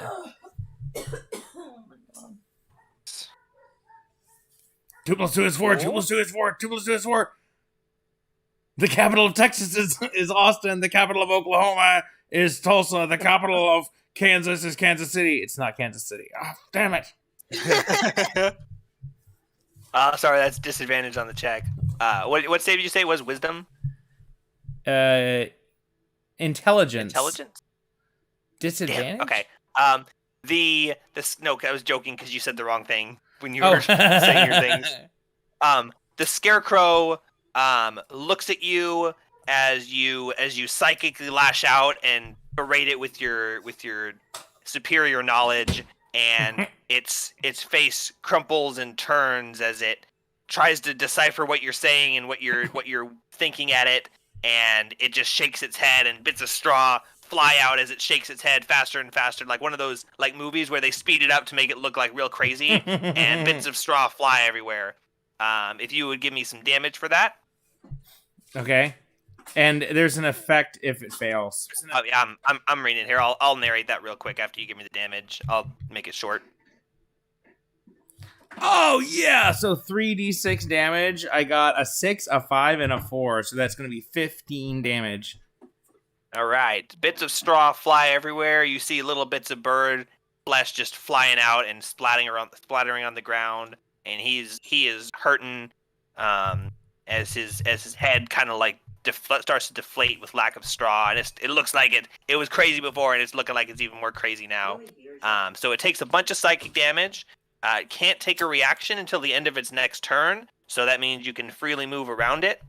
Moreover, on its next turn, no it must opportunity choose attacks. no opportunity attacks, and it must choose a move, an action, or a bonus action. Only one of the 3. So it cannot move and then attack, and it cannot attack and then move, or anything like that. It gets 1. So Yeah, isn't that sweet, guys? Yep. So it literally that's cannot. pretty cool. If it moves, it can get right up next to us, but it can't attack then. And it can only attack if it has something ranged. And also, it has no opportunity attacks, which means that on our turn, you could run up to it, attack it, and then run back, and it's still not going to be able to attack you. So yeah, it only lasts 1 turn, but it's kind of like a stun. So it's damage and kind of like that's a stun, like an basically intelligence a full turn stun. Yeah. So that's Biggie's turn, and you're not moving, right? No, he's in a good spot, so he's gonna stay here. His owl is perched on his shoulder still. Can I do any kind of a knowledge check to see if I know what this thing is, or did someone already get a good? Go roll? ahead. Go ahead and make an Arcana check. You sort of recognize it from your studies and your history, but You can make a check to see the details you Uh, recall. No, I got a 2. 2 plus Shit, 5, okay, well, so nothing. you know that it's a scarecrow, and you know that scarecrows are horrifying. Okay. Do I know if it was weak And to the damage I just did to it? it did not seem like it took any significantly bonus amount of damage from what you did to it, but it did seem like it took full damage. Okay, cool. That was Begee's turn, and Zoe, you are up next. All right, I want to go up to it and attack it with my long swords or short swords, or whatever they are. All right, so you move out of formation, and 5, 10, 15, 20. You can just barely make it all the way up to it in its face with your 30 movement. And All go right. ahead and make some attacks. I think you get 2. See, that's what I thought, but I swear last time you said 3 and we were doing 3 attacks. So I don't know. Whatever. I think 2 is correct. I think you will later, but right now you don't have any extra attack abilities, but you will at some point. But you get your primary weapon attack, and then you get your offhand attack. And at level 5, when you get extra attack, you will begin to make 3 instead of... You also have Okay. action surge and maneuvers, but... Yeah. All right, I'm adding that 1d4 in and parse error.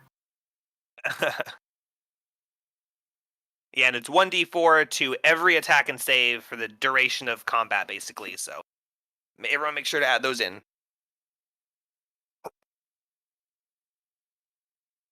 God damn it.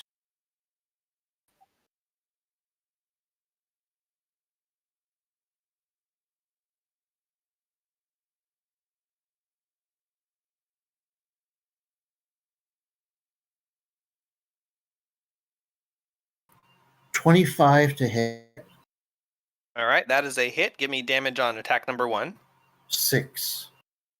All right, 6 damage. So you charge up valiantly, slash through its cloth with your short sword, and it doesn't look like it substantially damaged it, but little bits of straw do fall out, and you slice a little piece of cloth off of it. It's got an exposed hole now.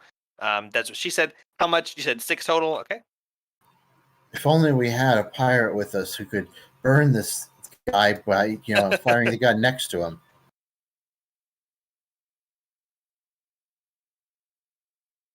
Okay, he is hurting. Little bits of straw are 20 all over the ground. 23 to hit, 6 piercing. All right, you slash him with your first sword, and then stab him with your next, and rip another hole in him, and he just screeches at you in response. And the little girl on Vladimir just buries her face in the horse and starts whimpering at the horrible sight of you guys fighting, but she's way far in the back, so she's just kind of like trying to keep herself out of it. Vanya is next. Oh, cool. So it's back around to Vanya. Okay, so... Well, I think she's just gonna cast a spell. She doesn't have bless. I mean, she already cast bless. Is it bloodied, but the straw form of bloodied? It's straw-eyed, yeah. You can tell it's like you've chopped through it pretty significantly. Okay, then I'll just shoot at it with my crossbow. All right. So this is going to be a 19 plus 4. Ah, so close. That is a hit. The crossbow fires at it and hits it straight in the chest as it passes through its body, and the hole is a certain number of centimeters big, equal to the damage that you deal. 3 damage. So the hole is 1.5 centimeters big, rounded down, and Quite the big hole, dude. Let me tell you. That is not tight space at all. all right, and that was Vanya's turn. Oh, and Erevan is up next. Oh boy. Okay. So I'm gonna stab him with my rapier and mockery again. All right. He is still 10 feet away from you since he hasn't moved any closer. He has not had a turn yet, so if you'd like to stab him with your rapier, you can move up into melee combat with Zoe. Okay. And you can And move I'm away gonna- too because you can't do opportunity attacks. Rue, you can move up, stab him, and then back up. That's a good point. Oh shoot. So he couldn't because he was okay. at max range. Yeah. Sure. Okay. Go So up. tell me what you do and give me a roll. Or yeah. If you're doing vicious mockery, roll the damage and say you cast it, and then I'll roll the save. So that'll be your trigger is when you tell me the vicious mockery. You say vicious mockery 5 damage, and then I'll tell you if it hits. Okay. Silver rapier 4 to hit. That is a miss. So you stab it, and it holds out its claws and it's rearing back to gut you, and it leans back right as you stab it with the rapier, and your rapier goes a little bit high. Okay.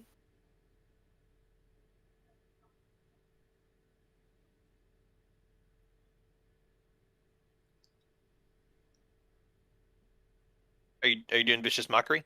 Yeah. Sorry. It's okay, just making sure.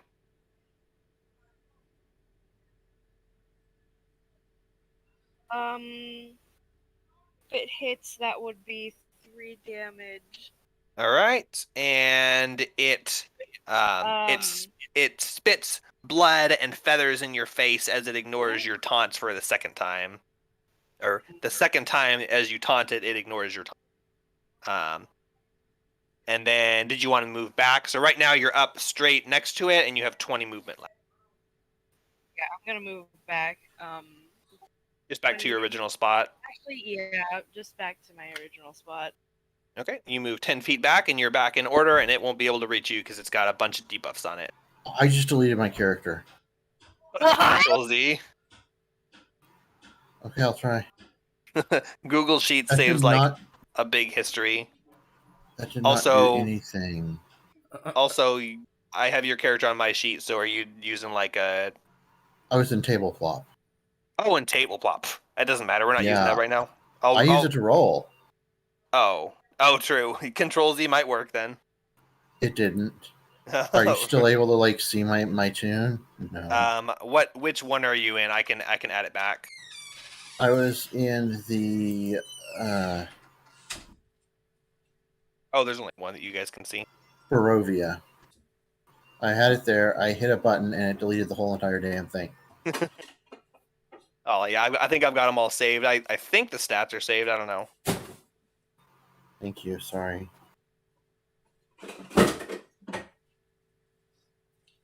That worked. Appreciate it. There you go. No problem. Yeah, the stats all look like they copied over. Okay, so Irina looks at the scarecrow and she sees how much is getting beat up, and she puts her rapier back and she says, "Huh, I knew you guys could handle it. I wasn't worried for a moment." And then as she does that, you hear rustling in the bushes behind you on the path, and a scarecrow steps out, clacks its rusty claws, and another scarecrow behind the one in front of you steps out and charges for you, screeching at the top of its non-existent lungs. Big E says, Scarecrow "Fuck." number one. Scarecrow number one screeches at Erevan to attempt to frighten him. So make a wisdom saving throw, Erevan.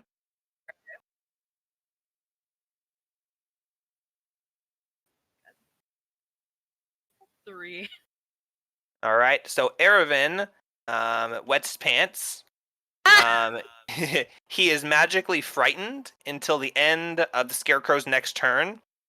He has disadvantage on ability checks and attack rolls while he can see the Scarecrow. He can't willingly move closer to the Scarecrow, and he's also paralyzed. So he's incapacitated, can't move or speak, automatically fails strength and dex saves. Attacks against him have advantage. Any creature that hits him is a critical hit if the attacker is within 5 feet. And also incapacitated, can't take actions or reactions. So pretty much you're just completely petrified with fear until the Scarecrow's next turn. So you'll miss a turn, basically. However, One important caveat to that. You're only frightened while you can see the scarecrow. If the scarecrow is dead, you're not seeing the source of your fear, you're just seeing a corpse. So if you guys can kill the scarecrow before Erevan's next turn, all of those effects are meaningless because the target's dead. So, anyway, the other two scarecrows that burst out of the woods start charging forward. The second scarecrow up ahead is about 15 feet behind the first one, so like 25 feet away from Erevan. Kind of the same thing where it used its movement to get up, but not quite in range. The other one is running straight for the little girl in Vladimir, which is in the very back of the party. And it's about 30 feet away also. Next in initiative is Biggie. Hey guys. Okay, did you say she's frightened for one turn? Until the end of the Scarecrow's next turn. So yes, on her next turn, she'll be frightened unless the Scarecrow dies before then.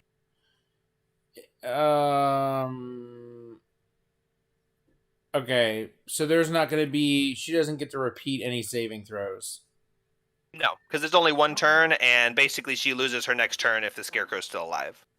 Okay, so sorry, I don't have any way to cure you. Vanya went already anyway, but Vanya does actually have Lesser Restoration, but Lesser Restoration only cures other conditions. Yeah, that's like more of a long-term thing. Yeah. Big E has Protection from Good and Evil, which would give you advantage against being frightened, but you're already frightened, so yeah. So I guess Big E, let me see. So there's one that's really damaged, one that's behind us. Yeah, the damaged one, if it doesn't die, Erevan loses his next turn. Otherwise, if it does die, Erevan's freed from the paralysis. Wait, the one that's damaged is the one that's frightening Erevan? Yep, the one that you guys have been fighting screamed in Erevan's face again because it couldn't move. The other two haven't attacked it; they just have moved in and are flanking you. Only the one attacked, and he frightened Erevan. Do I have any sort of a sense of if it's weak to anything? Erevan or Big E? I mean Vanya or Big E? Who made the Arcana check last time? Make a straight intelligence check. Okay, and I'm playing Big E, so okay, Big E intelligence is 9. Fuck. 9? Yeah, that's 6 plus okay. 3. Well, I'm not gonna give you any hints. I'm just gonna make a straight up statement. This is a creature made of wicker and cloth and straw. Chromatic orb. Oh, you're gonna cast chromatic orb? What type of element might that spell be mimicking? Acid? If I got any sort of acid is actually not a bad element. If I got any sort of a sense that this thing had any weaknesses, then I was going to try blasting it with fire. You know, Vanya actually has fire spells too. Okay, when it's Vanya's turn, she's going to Scorching Ray that other guy. But for now, Big E is going to use his final level 1 spell slot to cast Chromatic Orb, and this is for you, Erevan. I'm trying to get this guy dead. So, and it's going to be, I think I'll do ice. Or no, probably fire. So, Big E is going to summon his... Big E's going to summon... Like you were saying it serious, and I was like, okay, yep, ice. Wait a second. I'm going to use Straw Element. And I believe that is an attack. Oh, yeah, I have a diamond. Diamond necklace. That's what it is. So, I reach over and I touch my diamond necklace. And I cast... And a 4-inch diameter sphere of fire energy floats in front of me, and with an anime pose, I fling it towards the Scarecrow. And this is an attack roll, right? Yep, attack roll, 19 plus 5. Bye-bye, Scarecrow. And that's going to be damage is 11 damage. God, that's low. Would you roll to hit? 24. Oh, okay. I mean, yeah, you can say Feel free to say if you guys ever get like above a 20, just say it hits. You can still say the number to feel cool, but I won't complain if you guys just say it hits. I'll be like, yeah, probably. I'll tell you the number, but I'm just like I'm gonna assume it hits and go ahead and roll damage if I get a 24. So you step out of alignment for just a second to get a clear shot of it, and you hold up your diamond, and the diamond glows red hot, and you're channeling all of your energy into this Kamehameha fireball, and it just laser beams out of it, and it's not the strongest thing in the world, but it blasts through this thing with such precision, and the flame just completely eats a hole straight through its center, that it continues traveling, and bits of straw and sackcloth land on the scarecrow behind it, and it starts to like catch on fire and singe a little bit. So you completely obliterate the scarecrow in front of you as it falls to the ground lifeless, and the one behind it starts to catch on fire a little bit and starts to like scrape at its straw and try to scrape the embers off. Ouchies! Yeah. All right. Oh, you know what? I didn't even use my bless roll. If I got a shitty roll, I could have used bless too. Oh, true. I forgot you have it, but you don't have to. Oh yeah, bless. Right. I was thinking. Yeah, I got a good roll, so it didn't matter. I didn't even need my attack bonus. I rolled a 19.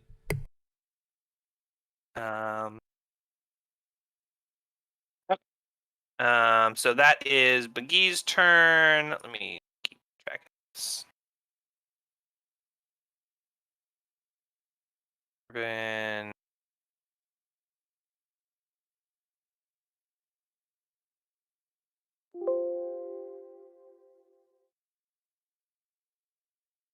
Erebin is no longer frightened. The source of his fear is now singed hole on the ground, and he snaps out of his fear, only to see the other scarecrow directly behind it and pee himself a little Oh. Fiddlestick surprise. bit. Oh, it's like his ult. Yeah, another Yeah, scarecrow suddenly appears on top of you with crows circling around it, and you all take a whole bunch of psychic damage. Not me. I saw it as it was about to happen, man. You flashed. This is it's Flashed. what do you call it? Where it's all for one. There's five Oh, fiddlesticks. God. But I flashed the wrong direction, and I flashed behind him onto the other side. So now my only option is to start running towards the enemy and hope that he goes after you guys. It's still better than running the same direction as him and just barely staying in it. Oh, and speaking of flashing, Zoe, it is your turn. So based on the situation right now, So he's a flasher. you are currently you see and hear the noises the creatures come out. You see that there's a second one in front, but it is very apparent that they're weak to fire now, and you know that Vanya and Baghee are more than capable of dispatching it with fire magic.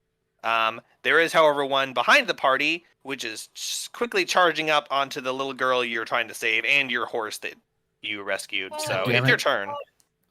After you said the first two, I was going to throw my damn sword, but I can't do that if I really got to be serious and save the little girl. So I want to attack the one coming up from behind. How many fiddlesticks are there? There are currently two. The first one is dead, and two more had appeared. One in the front and one behind you. And now there's one coming up from behind. Oh, there's two more. There's two left. So there's three. There's been three scarecrows here. Yeah, there was three total. The first one jumped at you guys, and the other two, you realized as they like came out, you heard them like rustling through the bushes, but you were just too distracted to hear it. And so they were like coming to join their friend. They were just a little bit. He seemed to be like he was closer, and in the 12 seconds it took them to get to you, you completely destroyed him.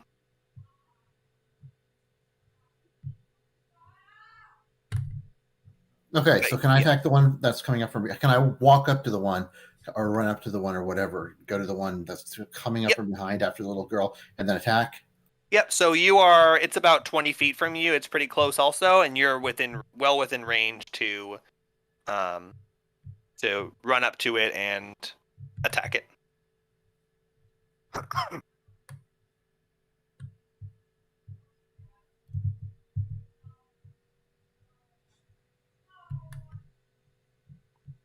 Hold on, my mouse is having problems. Problem.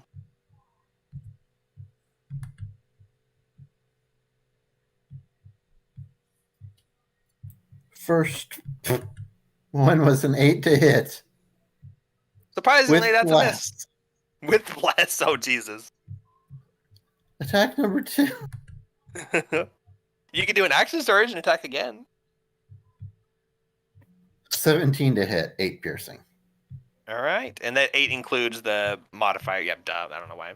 Okay, 8 piercing to the one behind you. Yeah, I did bless just to the attack. Gotcha. Okay, you slash it and stab it, and little bits of cloth fly in the air, but it doesn't seem to be reacting much to your attacks as it sharpens its claws on each other and raises them like Freddy Krueger, ready to knock your head off. But not at the moment. The little girl sees what's happening, and she screams, and she hops off of Vladimir, and she runs over to the forest and cowers underneath a bush next to a rock. And it just happens to be a mimic. And it's a mimic. Oh no! She kind of sees a little safe spot that she can run to and kind of be out of the way. No, she's not stupid. I mean, not that that would be stupid. That would not necessarily be a bad thing. But I'm not gonna be like. And she's totally safe. She finds a whatever the guy's magical hut, and she protects herself. She hops off Vladimir though, because she doesn't feel safe alone on him, and she like walks to the middle of the party, so she's a little bit more out of the. She's not right in the back of marching order, basically. You meant Like Tom Bombadil. She found Tom Bombadil. Yeah, Tom Bombadil comes and saves you guys. And then he says, "But good luck bringing the ring. I'm not fucking around with that." Okay, so some damage, and we're back up to the top. So Vanya is next. Okay, one sec. So, putting a scarecrow. Where'd it go? Oh. There. Yeah, put a picture of the scarecrow up on my screen. Rawr. Can I do duplicate? Duplicate. There. Now 2 scarecrows. 3 scarecrows. One set. Oh, sorry. Cool. Okay, so Vanya's turn. So she is going to. So the other 2 scarecrows, have they been damaged at all? Yeah, they have both been damaged a little bit. So we slashed the one behind her a little bit, and the one in front of you is still singeing a little bit. So he's kind of like cutting himself up as he scrapes the singes of fire off. Okay, I'm gonna use. But neither one has taken significant damage. I'm gonna use a fire spell on the one that's not burning. Oh, but first I need to ask. So I'm either gonna use Burning Hands or Scorching Ray. Burning Hands is a 15-foot cone. Could I hit both of them in a 15-foot cone? No, they're about 50 feet apart. 50. Okay. Oh yeah, are they on opposite sides of us? Yeah, one's in front of your party, one's behind the party. They're in no way in any position to hit both.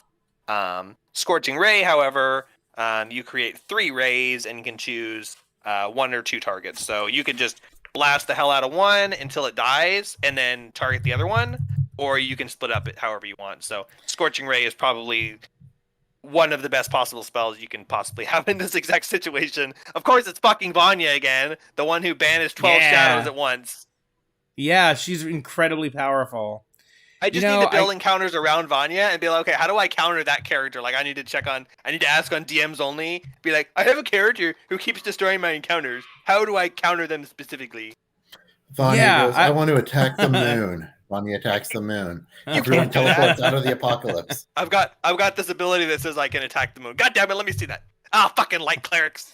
Fucking light clerics. Man, I tell you. Okay, so Vanya was a bard. I'm sorry. So do I need to declare all 3? So I'm going to hurl 3 rays of fire. It says you create 3 rays of fire and hurl them at targets. You can hurl them at one target or several. Make a ranged attack for each ray. Do I need? Can I find out? Like, do I need to pick my targets now, or can I do them one at a time and find out like if someone dies or something? Magic missile. You have to pick all of your targets at once because they all strike at the same time. Scorching Ray and Eldritch Blast do not strike simultaneously; they strike consecutively, even though it is like one right after the other. So no, you can choose the targets after the hits and damage have been done.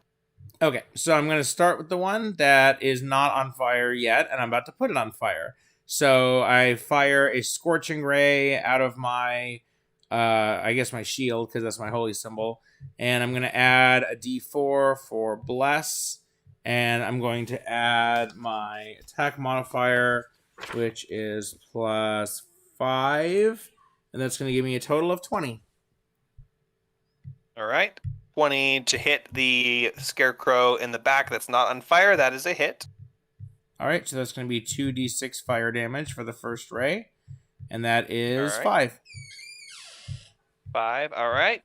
It hits its cloth and lights it on fire, and it bursts into flame, and the flame kind of goes up like gunpowder, where it just goes whoosh, and the flames die down. They didn't last because obviously it's not like an ongoing damage ability.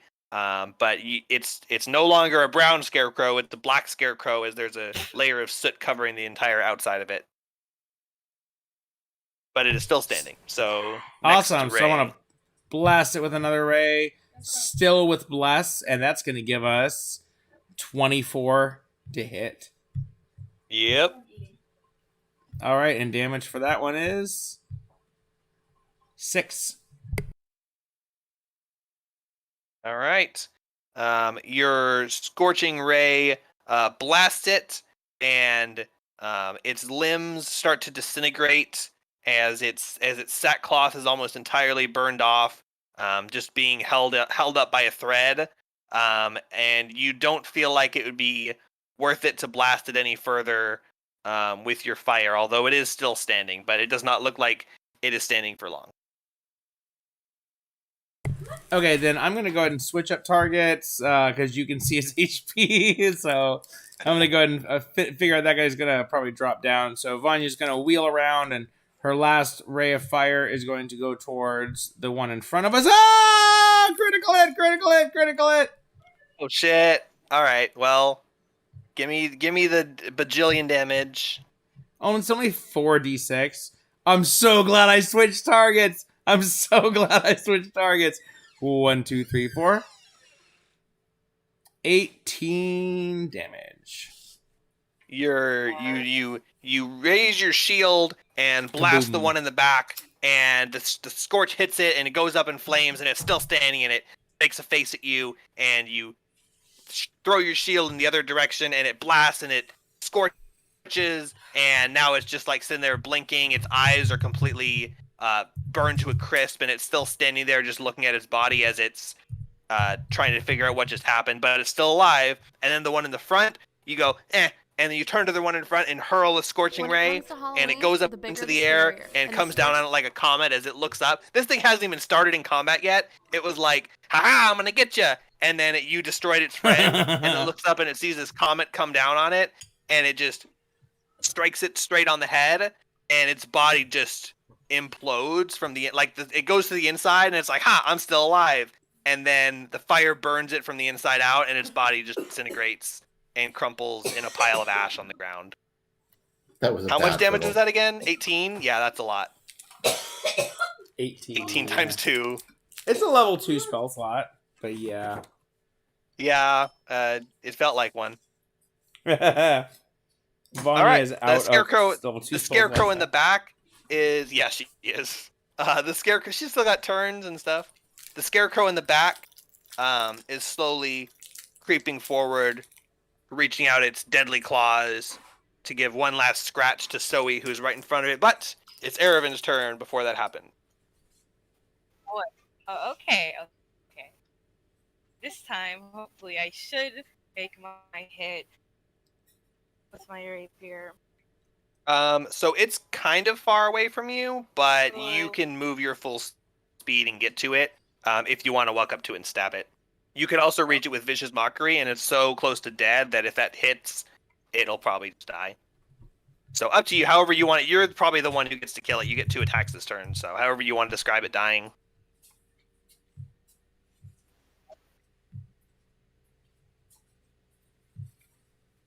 17 to hit.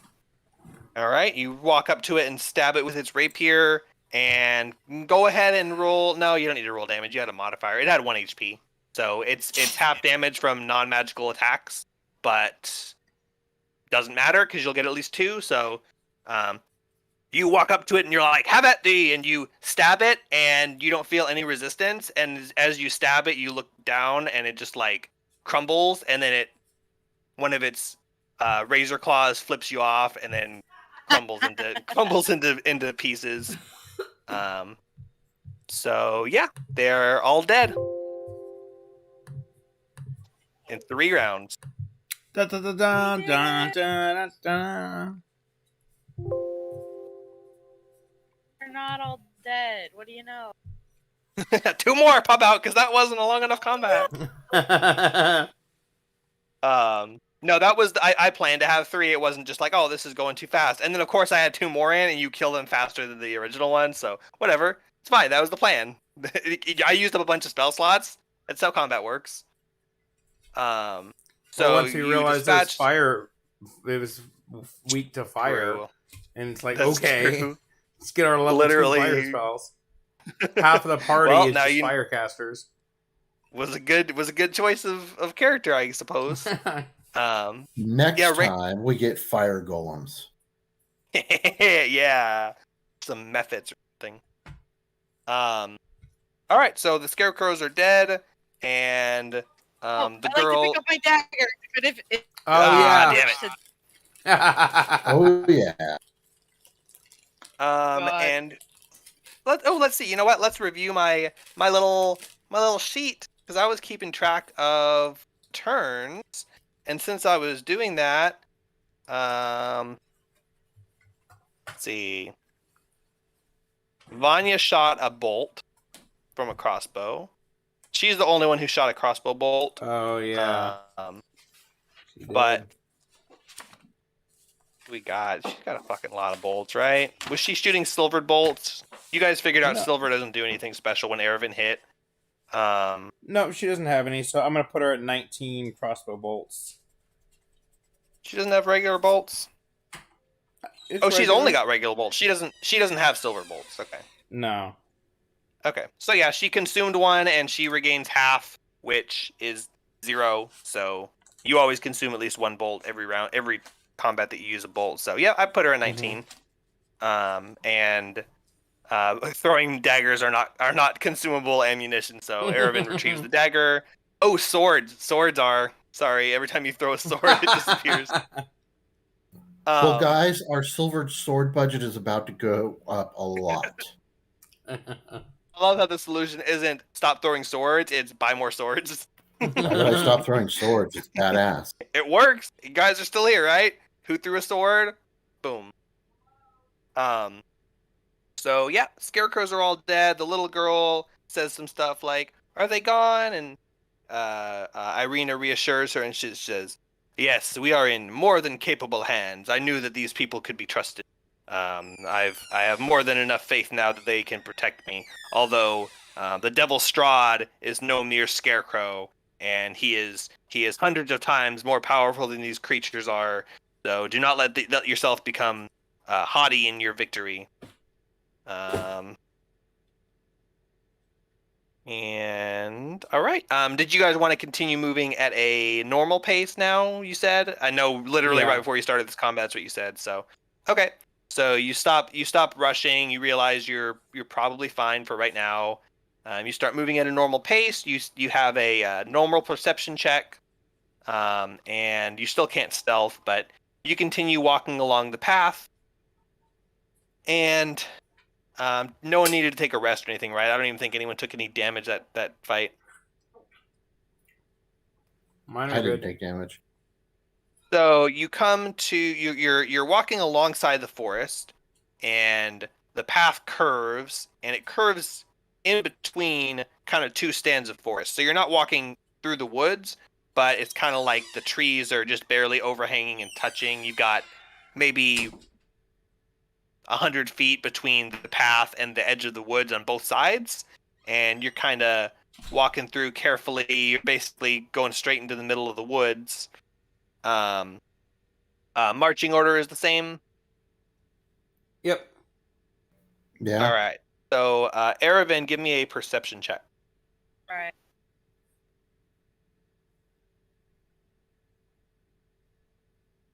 Guidance? With guidance or not? Yeah, with guidance. You can roll it unless. 18. All right. So with an 18, as you guys are walking along the path, you walk into the woods. Maybe you're like in like 5 or 10 minutes, and you still got a little ways to go based on the map. But you see off to the and you got plenty of time. You guys kind of blaze through that, especially when you started moving at a faster pace, or because you've been moving at a fast pace. You had plenty of time. You went through the hills. You got a couple hours left, and maybe 30 minutes left to Valaki. And as you're traveling through these woods, Aravan notices kind of a misshapen bunch of branches and trees off to the side. And when you get a little bit closer and look at it, you see that it looks like it's kind of a well-hidden secret path that people travel, and they like tried to cover it back up with branches and leaves and stuff, but you can see that the branches are kind of curved in a way that are intended to hide this path.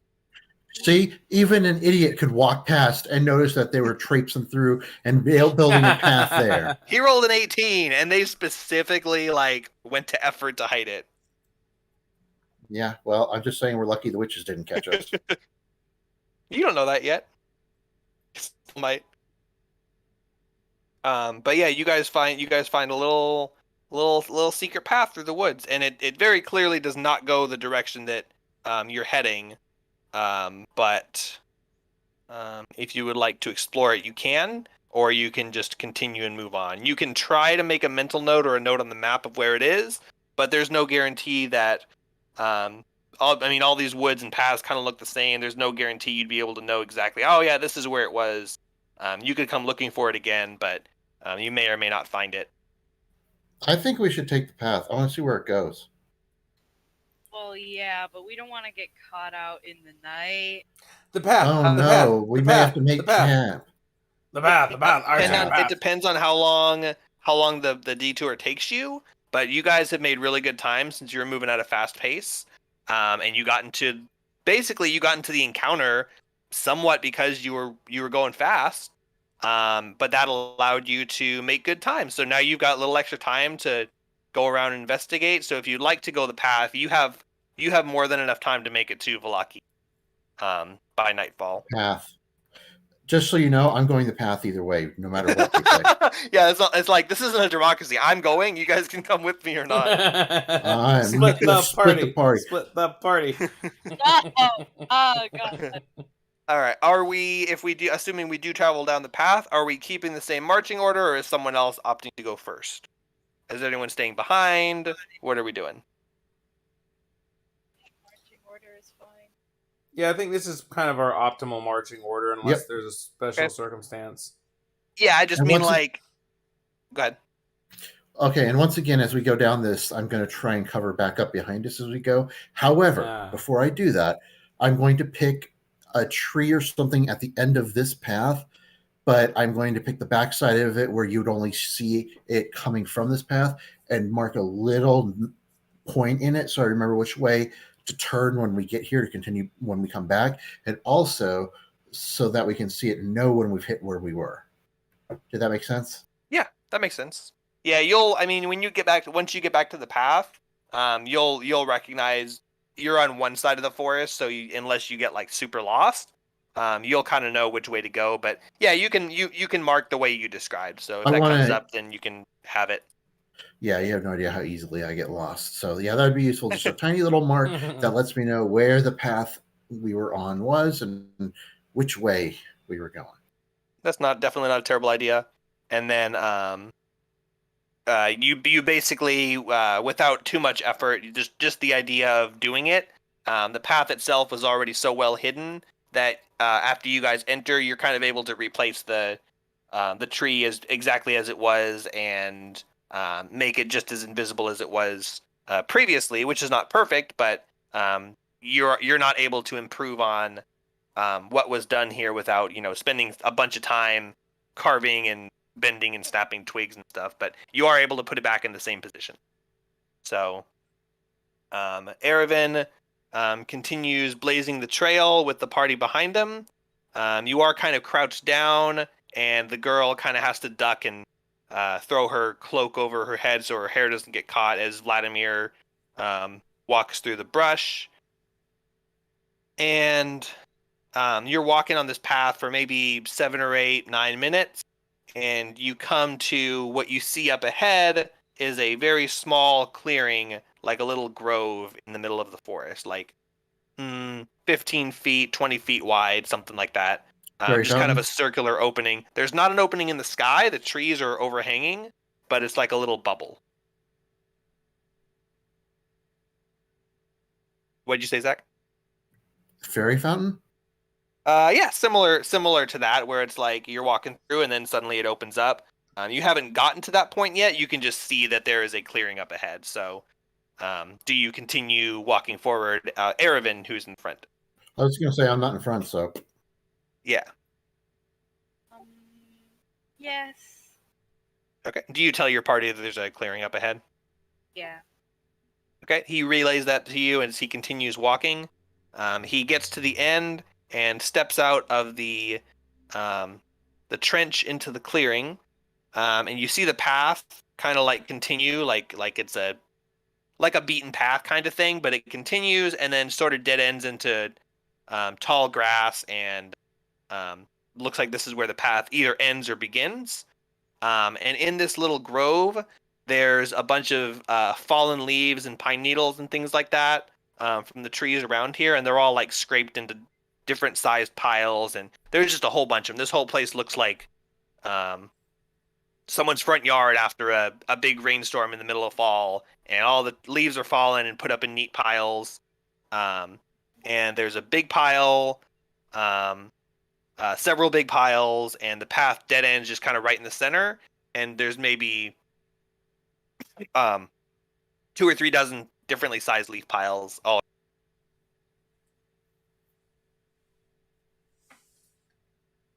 Let's start digging in the leaves.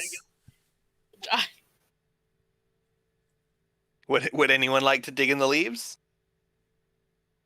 You know what? Sure, why not?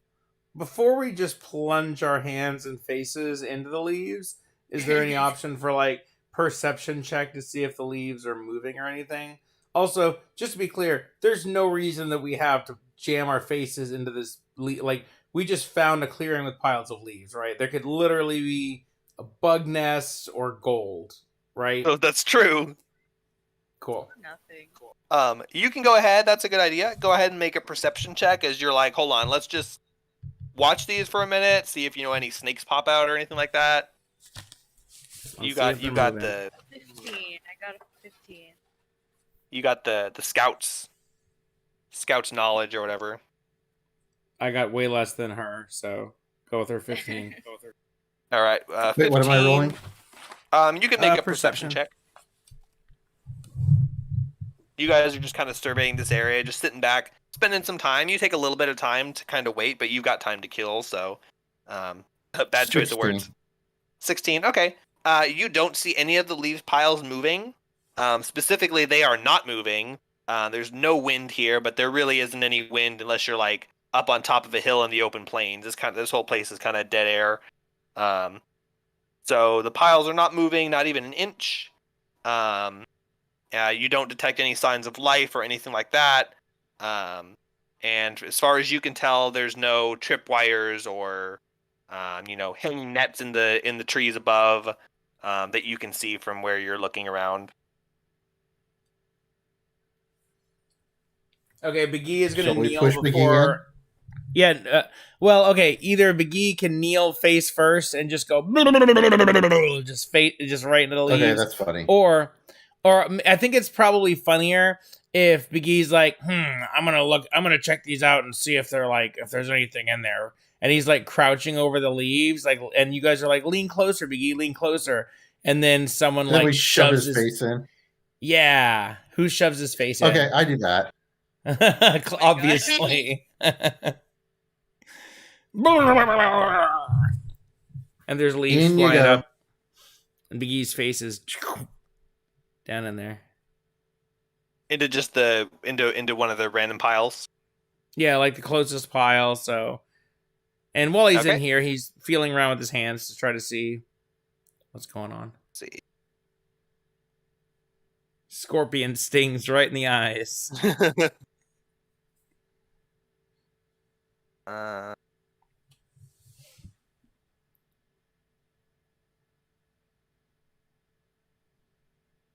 all right, you plunge your whole face and hands into the pile, and you dig around. And the bottom pile of the leaves are kind of like that mulchy stuff that you get after leaves decay for a while. This pile feels like it's probably been here for a while.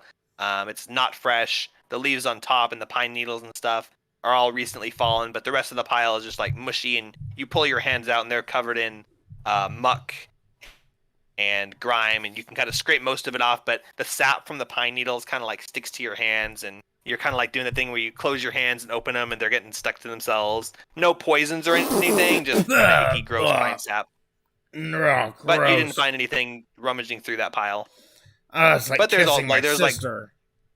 there are like 30 more piles around here, so. Okay, he's like wiping the mud and sludge out of his mouth, and he's like, "Or we could check it with my with a sword." And he pulls his sword out, and he walks over to another pile, and he jabs his sword into the pile. Nope. All right, you stab your sword into the pile, and you pull it out, and on the end of the sword is a really big leaf that's stuck onto the end of it, along with a bunch of grime and muck. A dead rabbit. And then I look down and see babies, and I'm like, "Uh-oh." And then I have to mother them, and I carry them. Time to make some rabbit stew. And I nurse them at my breast, and I raise them into an army of rabbits. Okay, I'm just gonna keep checking leaf piles. I'm like kicking them, brushing them aside with my sword. All right, make a perception check as you feel through and dig through multiple piles. I'm gonna get some kind of mold right in the face. Okay, perception check. God damn it, 2. So as you are feeling through the piles, and some of them you're stabbing, some of them you're digging through with your hands. They're pretty big piles, so if there's anything like, if there's like a ruby or something hidden in here, you're not necessarily going to find it even if you find the right pile, right? So it's more than just a matter of 1 in 30 chance. But you're digging through, and I have an idea. What? Why don't we burn the leaf piles? They're soaking wet. There's no way you can get them to light. Ah, But you're like digging Napalm. through, and if you've got napalm, I don't. did anyone buy Greek fire or whatever, alchemy? no, fire? but I know how to No? make napalm. IRL. I actually I might. don't think anyone. have- If you have acid, you could melt it with acid. Okay, or, like, actually, oil. Biggie, I have alchemist fire. No, he doesn't. Yeah, Biggie does. He opened a swirling bottle or something like that, and he's never used it. If you want to try and burn some leaf piles with your alchemist fire, you can do that. However, before you have that thought, you are digging through the piles, and you dig through a pile and nothing. Dig through a pile and nothing. And some of them you scatter around, and you're getting a little bit careless. And as you're stepping around and walking around, you cross through like straight center of the clearing where there's several leaf piles. And let me check something. Mm-mm.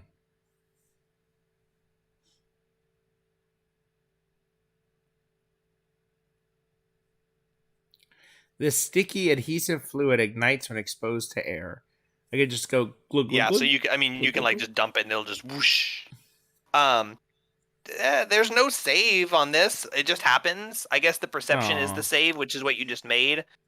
2. As you step into the center of the clearing where the path dead ends, the ground gives way as a tarp flies up around you, and you fall 10 feet to the bottom of a pit, where you feel some sharp wooden things poking at you. Oh fuck! And Ow, passively, ow, ow, ow! not like actively poking at you. And you take. Chee! And I whoosh down out of you. Thump. Ah! And there's a cheese sound coming from the pit. You take 15 piercing damage. Fuck. And 5 falling damage. That'd be bludgeoning. I'm fine. You step. You're walking around and you step and you're like, I don't see anything. Whoop, gee! And there's a crash. There's a crash, and the spikes at the bottom just all crumple and fall apart. But they're like sticking out of you and stuff. And you like grab one and pull it out. And you're a badass. You're not like being I got leave it in. So you just like rip it out, and blood kind of gushes out, and you just like hold pressure on it. But you're fine. But not so much. What did I say? 15 plus 5. I'm crying. I have 6 health points left. Out of 26, I have 6 left. You're okay. Fine. If I did not have aid, I would be at 1 hit point right now. Oh Jesus! Well, but you got I do, so I'm fine. Okay. So, am I still in the pit, or am I climbing out? You're still in the pit, but you can climb out. It's only 10 feet up, and it's like dirt walls, and you got plenty of punchy sticks to use as steps. Okay, so I was gonna say, if he needs help getting up, I'll go over and help. I pull a punji stick out of my shoulder and use it to stab into the dirt and help me climb up the side. And I climb out of the pit, and I stand up, and I'm like, my clothes are all torn, and I'm just bleeding from holes, and I dust myself off, and I'm like, all right, nothing down there, pit's clear.